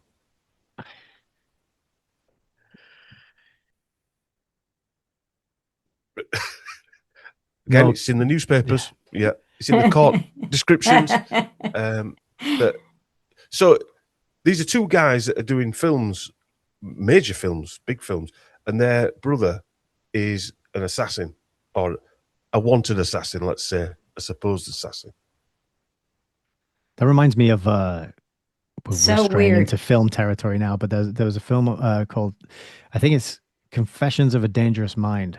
Yes. And based on a real guy, Chuck Barris, who Yeah, created the dating game. Yes. Yeah. That was, I thought that film was very entertaining. I don't know if there's any truth to it. I know he's written a book though, hasn't he? Yeah. Well, evidently Chuck Barris was a piece of work. I don't know how true the movie was, but But it was the same sort of idea. It was that crossover between show business and military, which reminds us of sort of Dave McGowan with the music industry and all the lineages from military families. And again, just that crossover, that interlinking. It's sort of like each generation has a different role. Like if your dad was a journalist, then you're going to be a movie star, and then maybe your children will be a politician, and then your children will be bankers, and your children will have a startup that becomes, and they kind of just swap, and it's like a revolving door. And they're just in and out of all. Didn't George Clooney, was he the director of that film? Dangerous. I think you might be right. He's obviously got links to CIA and the World Economic Forum, definitely the Council on Foreign Relations. He works for George Clooney. His wife also represented Julian Assange. yes, she's an interesting character too. She's a young global leader as well. Yeah. She's got a prominent bloodline. A Syrian, I think, prominent bloodline. Yeah. Yeah, Confessions of a Dangerous Mind, directed by George Clooney. Mm. Yeah. George Clooney's from an interesting bloodline as well. The Yes. Yeah. Huguenots. Yeah. Um, yeah. Obviously, another coincidence. He was pushing the jabs as well. I've got a video of him saying people are basically idiots and they need to get in line. We made a few mistakes. He said, this is his exact words. This is how you know that these people aren't like us. Yeah, a few years ago, the same thing was with the polio jab. It killed a bunch of kids, but we got it right eventually. It was so people start listening. I've got the interview on. Yeah. Well, did Wow. you, speaking of Well, actors used as tools and saying psychotic things that we don't understand, did you um, see the footage of Tom Cruise going off on his cast and crew while he was trying to film during COVID, screaming at them because they weren't, wearing masks and doing what they were supposed to be doing, and yeah, it was filmed, and I think some of that went viral online. This was probably, No, I never saw that. yeah. He was yelling at him, saying that they were the fortunate few who were able to work during that time, and they were going to show up on time. They were going to socially distance. They were going to have, they were going to wash their hands. They were going to do all this, and they were going to be vaccinated. And he was just screaming at him, and somebody filmed it. Wow. well, that teased me up nicely for another thing I wanted to ask you about which was Porton Down.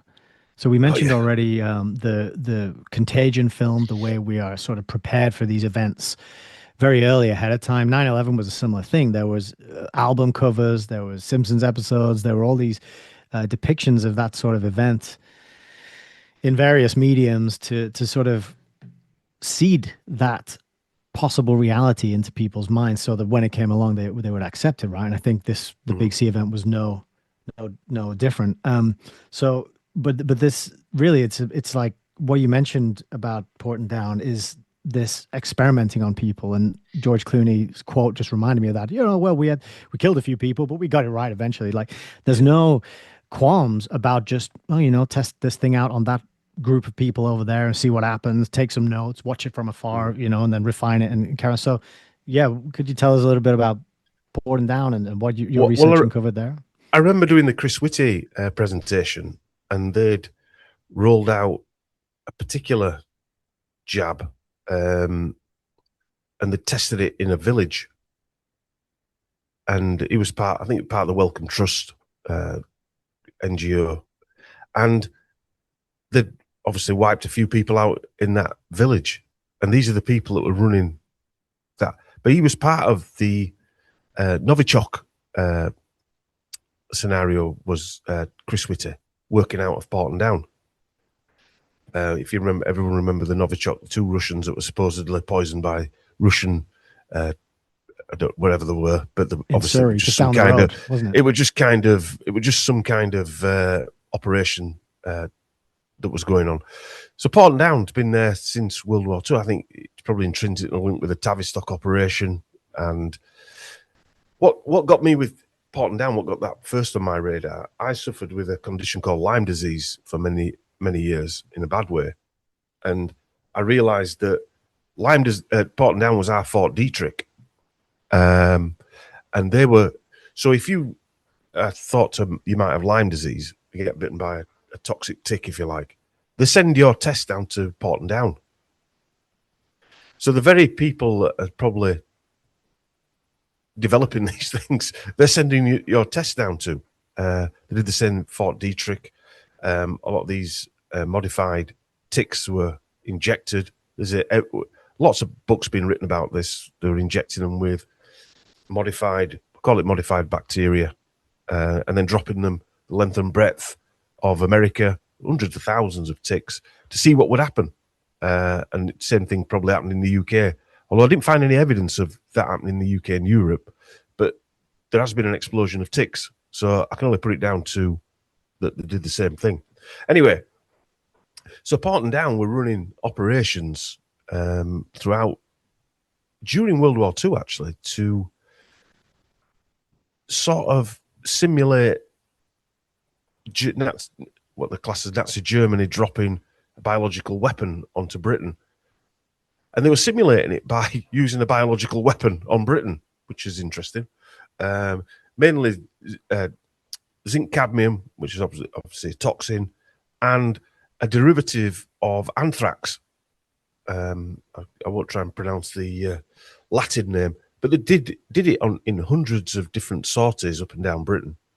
I mean, so in the hundreds name as of well. defending against the Germans doing something, they just did it Yeah, themselves. they did it themselves. And then, obviously, after World War II ended in the Cold War, the excuse was they were doing it in case the Russians developed a biological weapon to do. So, off the coast of Poole, Lyme Regis, ironically, they were spraying from a UK, a British Navy gunboat. They were spraying these toxins across whatever 20, 30 kilometer radius from the sea, as well as dropping it from the air. They also dropped this stuff in the London Underground to see how far it would travel up and down the underground, monitor people who were off work and things like that. And a few years later, they were finding that these areas had birth defects. I think it was Norwich and that area got battered big time, and areas of Scotland, and lung issues, respiratory issues. Which, I mean, there's been an explosion of these illnesses throughout the last few decades: asthma, lung cancers, things like that.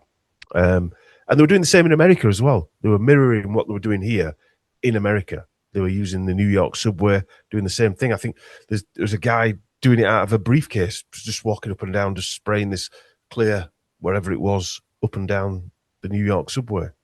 Out of car exhaust. There were vans driving up and down the motorways, spraying this stuff out.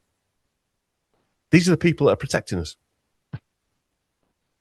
They also developed Botox as well, that people seem to like injecting into the face. You've got to wonder too about the minds. I mean, what happens? Do they set out with the objective in mind? We're going to figure out something that we can do that paralyzes people but doesn't kill them, or do they just say, "Hey, we got some pig botulism. What do you think it does?" I don't know. Mess around with it a bit. Do you know eugenics? I mean, I know you guys have done a lot of work on it. Alan certainly did, didn't he? Eugenics and transhumanism. We only see the bad sides of it. Yeah. There has to be positive sides to it. Otherwise, they wouldn't be experimenting. There has to be something that they pull out of that they think, wow, we've just found something amazing here. We won't release it to the general public. Well, that's what allows Kissinger to live till he's 100 years old. And possibly. Yeah, or maybe David Rockefeller. Exactly. And they've still got the mind as well.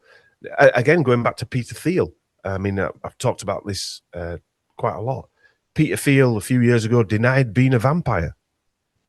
Why would he deny being a vampire? I mean, we spoke about it on one of the live shows, didn't we? We showed that headline, but yet he apparently has the young blood of teenagers injected into him.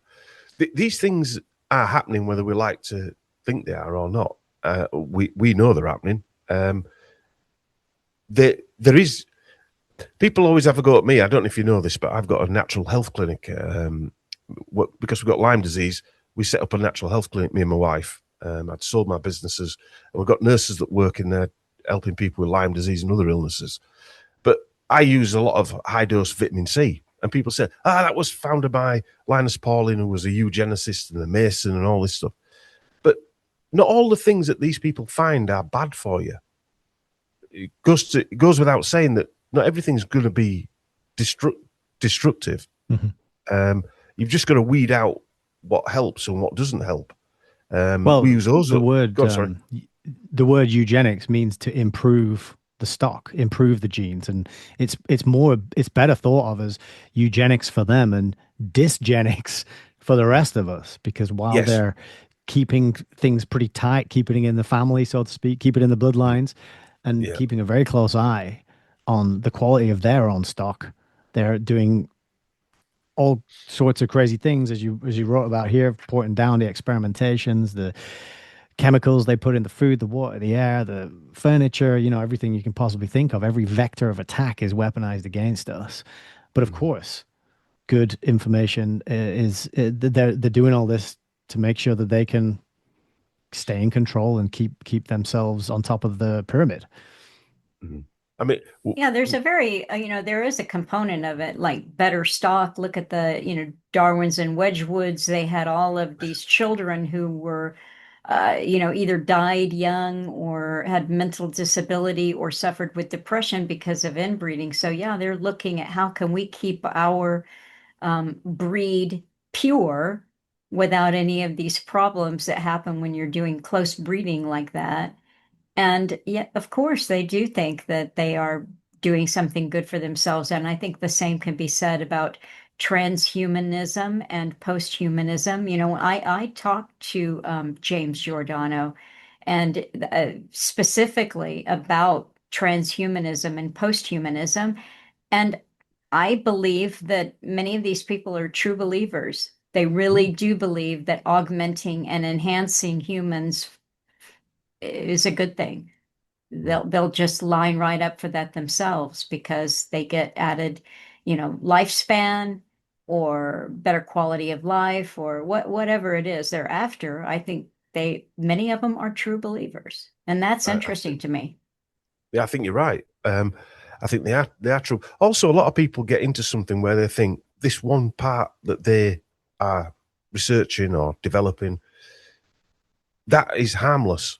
But when these other 5 parts are added that they don't know about, all of a sudden, because the investment says we've got to add these other 5 parts to that one part that isn't harmless, is harmless, that makes it harmful, and they've got no control over that. And you hear that a lot, don't you, with people that have. I tend to look at, if somebody sets a business up, generally that person, when they get investment, is weeded out and they're not part of that business going forward. And it's a similar process. That scientist that might find this fantastic thing is weeded out because someone else can see it as a weapon or to be weaponized. And then you might have like a compartmentalization as well, where you're working on there was in a G. Edward Griffin book where he talked about he used an example of these factories, I think in World War II Germany. And he was saying the people thought they were building prams or something, and they just built their little widget, their little gadget on the assembly line. But then when you put it all together, it was a machine gun, Yeah. So like Yeah, you don't know what the finished picture is, what the finished product is. You're just doing your little bit that you're working on, and you're obsessed, you're specialized. And only the very high level management have the holistic picture of like, okay, this is where it all leads from the beginning of the production to the assembly, to the end of the assembly line. You mentioned earlier PepsiCo. So people drink, I mean, I don't drink that type of stuff, but people drink Pepsi or eat Cadbury's chocolate or whatever. But a few years ago, a company called Cenomics developed this product, call it a product. It was the taste receptors from an aborted fetus cell to enhance the flavour. It cut down on sugar. Yeah. So it enhanced the sweetness, yeah, without actually having to put more sweetener in it. Sugar in. Yeah. So a lot of that is used in like skim milks and things like this. Not in normal skim milk. I'm on about for the chocolate. I think Kraft were using it, who own Cadbury's. There's been a big talk about changing chocolate at the moment. I do take note of what's going on, even though I don't eat the stuff. But because they've now changed the name. It's not Cenomics anymore. It got bought out. It's Cenomics. It got taken. I think we're on the stock market.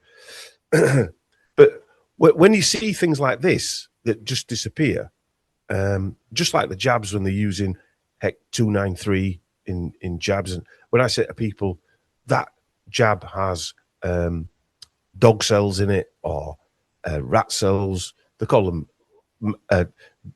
cell lenses, and really what they are either aborted fetus cells or they're using a specific dog as well. I think it was a Cocker Spaniel.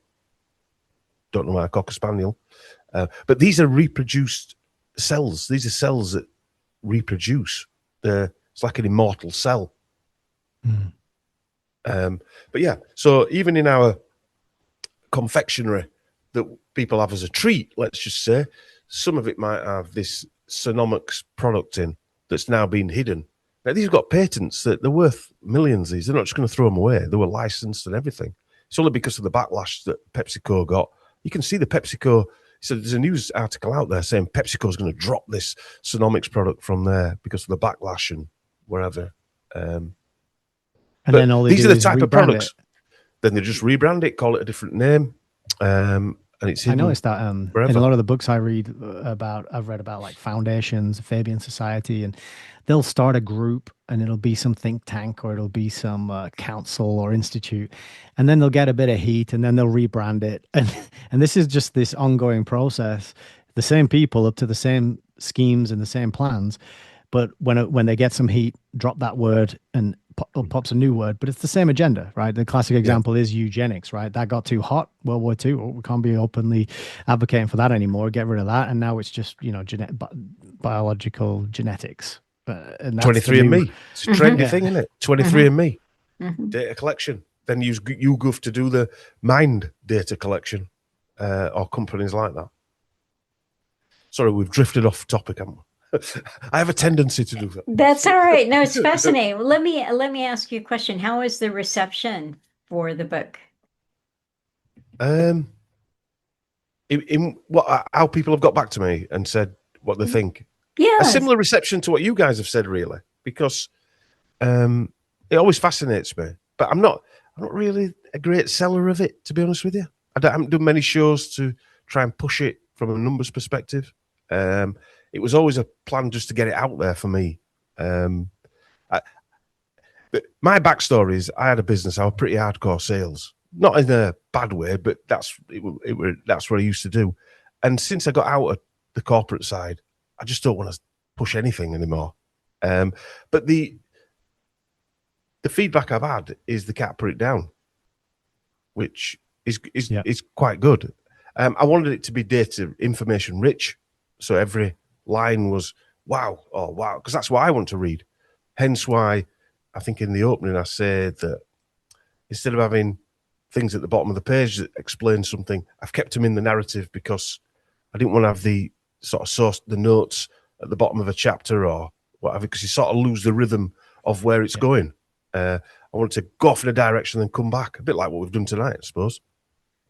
But even though a lot of the information makes you quite angry or sad or disgusted, your own personality and spirit comes through here, and it's so almost every page has got a laugh or a chuckle on it, which is I mean, that's a real feat considering how dark and evil, frankly, the subject matter is. Yeah, we do get a bit of grief for that, me and Chris, when we're talking about dark subject matters. I think we've been called Beavis and Butthead. Which I quite like, actually. That's all right. Some people like you to be dark and miserable all the time, but we can't be like that. It's just not us. And I didn't try and force humor in or anything like that into it. It just comes out like Professor Knobhead, and that's how we talk, you know. Savage Jabhead, you know, we would come up with silly names because I think it lessens these people a little bit. One thing this New World Order parasite can't handle is being laughed at. It needs to be taken seriously. That's what I think.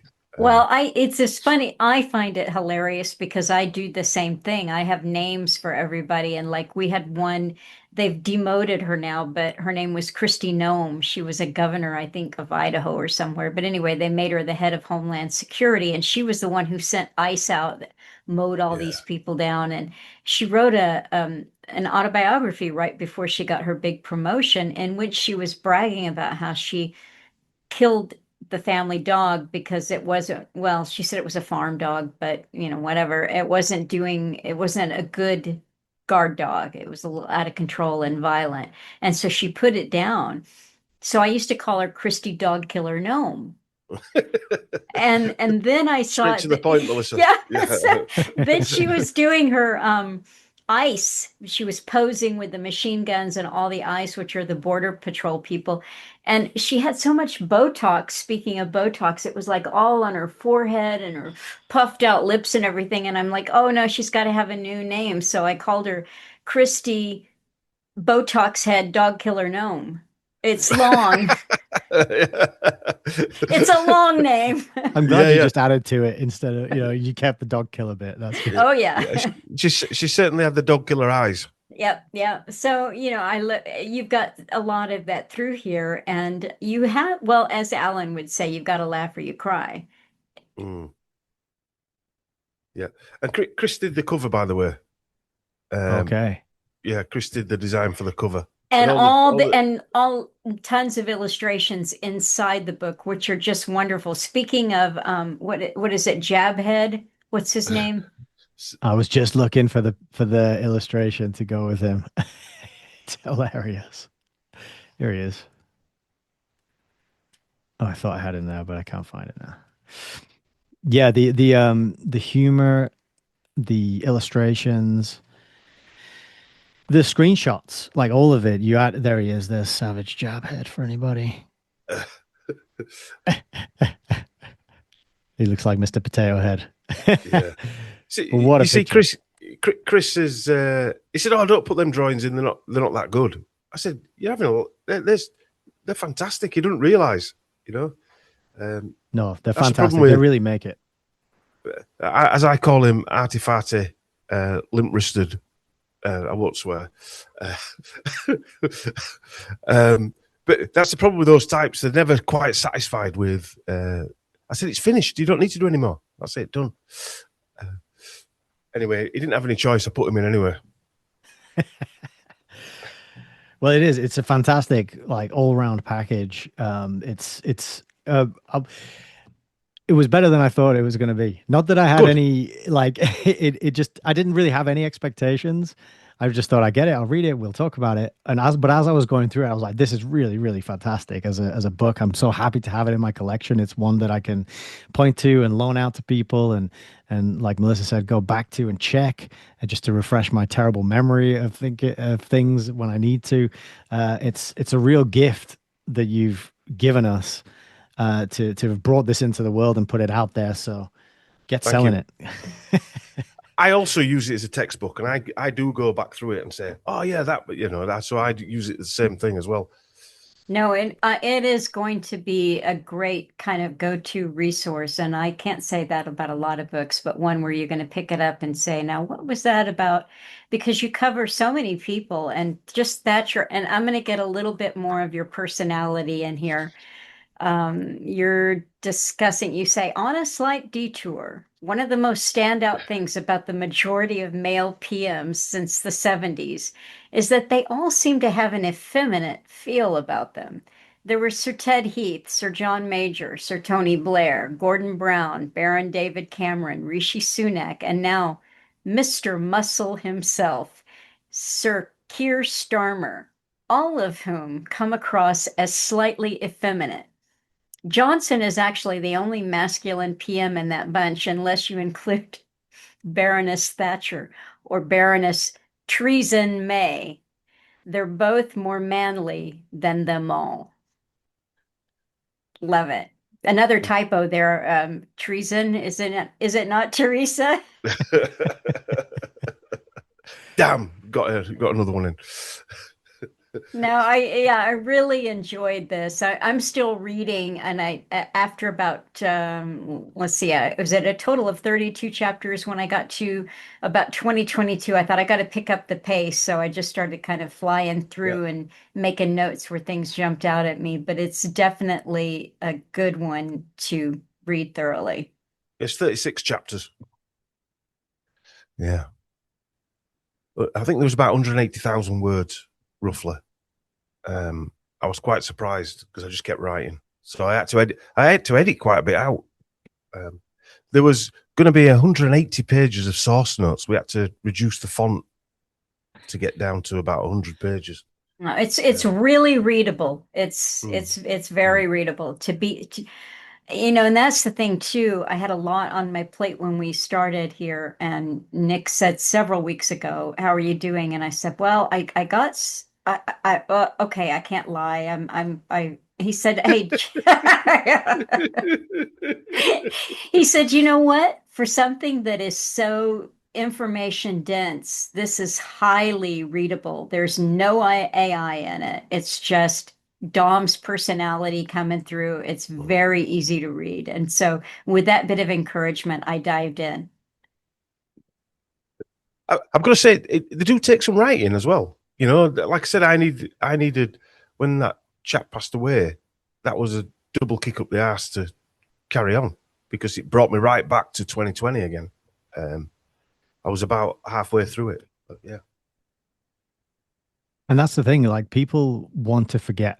A lot of people want to forget. They don't want to talk about it. They don't want to revisit it. They don't want to revise their memories, their understanding of what happened. I find hardly anybody wants to talk about it.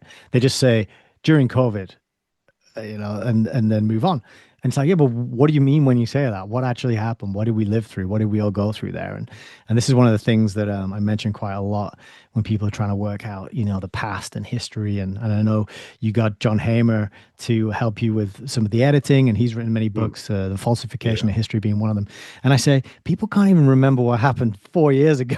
5, 6 years No, ago no. accurately, so trying to understand further back, it's a real mission. So Yeah. what you've done here is you've given people something solid, tangible, backed up with publicly available information. It's not theory, it's not spin, it's not wild wacky ideas about what might be, could have been. It's like facts and Mm. information that you can really depend on and rely on, and it can help people to make sense of that when they eventually decide to revisit that mass global trauma that was perpetrated on us. Well, hopefully by then I'll have another one out. I can't wait for the next one. I really can't. Cheers, Yes. guys. Yes, thanks so much. I think I'm remembering it's a fair bit later there. It's bedtime. It's bedtime in Yeah. England. So, Sleep, sleep. so I'm glad we did this. This was fun, a joint production. Yeah, And I thanks, think Nick. it was a lot of fun. Thank you, Melissa. Yeah. Thank you, Dom. Thank you for writing the book. Looking forward to the next. Thank you for writing the next ones. I'll thank you in advance, Yeah. Yeah. Yes. and maybe that'll help you get them done quicker because I'm looking forward to them Yeah. very much. Yeah. Yeah. Yeah, Well, you're a natural. well, we'll see. Yeah. Hopefully. I enjoy the process. That's good, good. Well, I thank us all.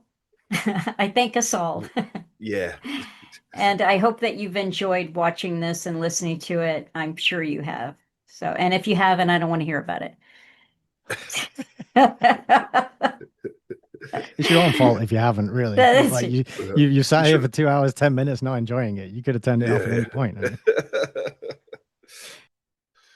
All right. Well, we will sign off and we can hang on here for another minute, but I'm going to stop recording and thank you all. bye bye. Thank you very much.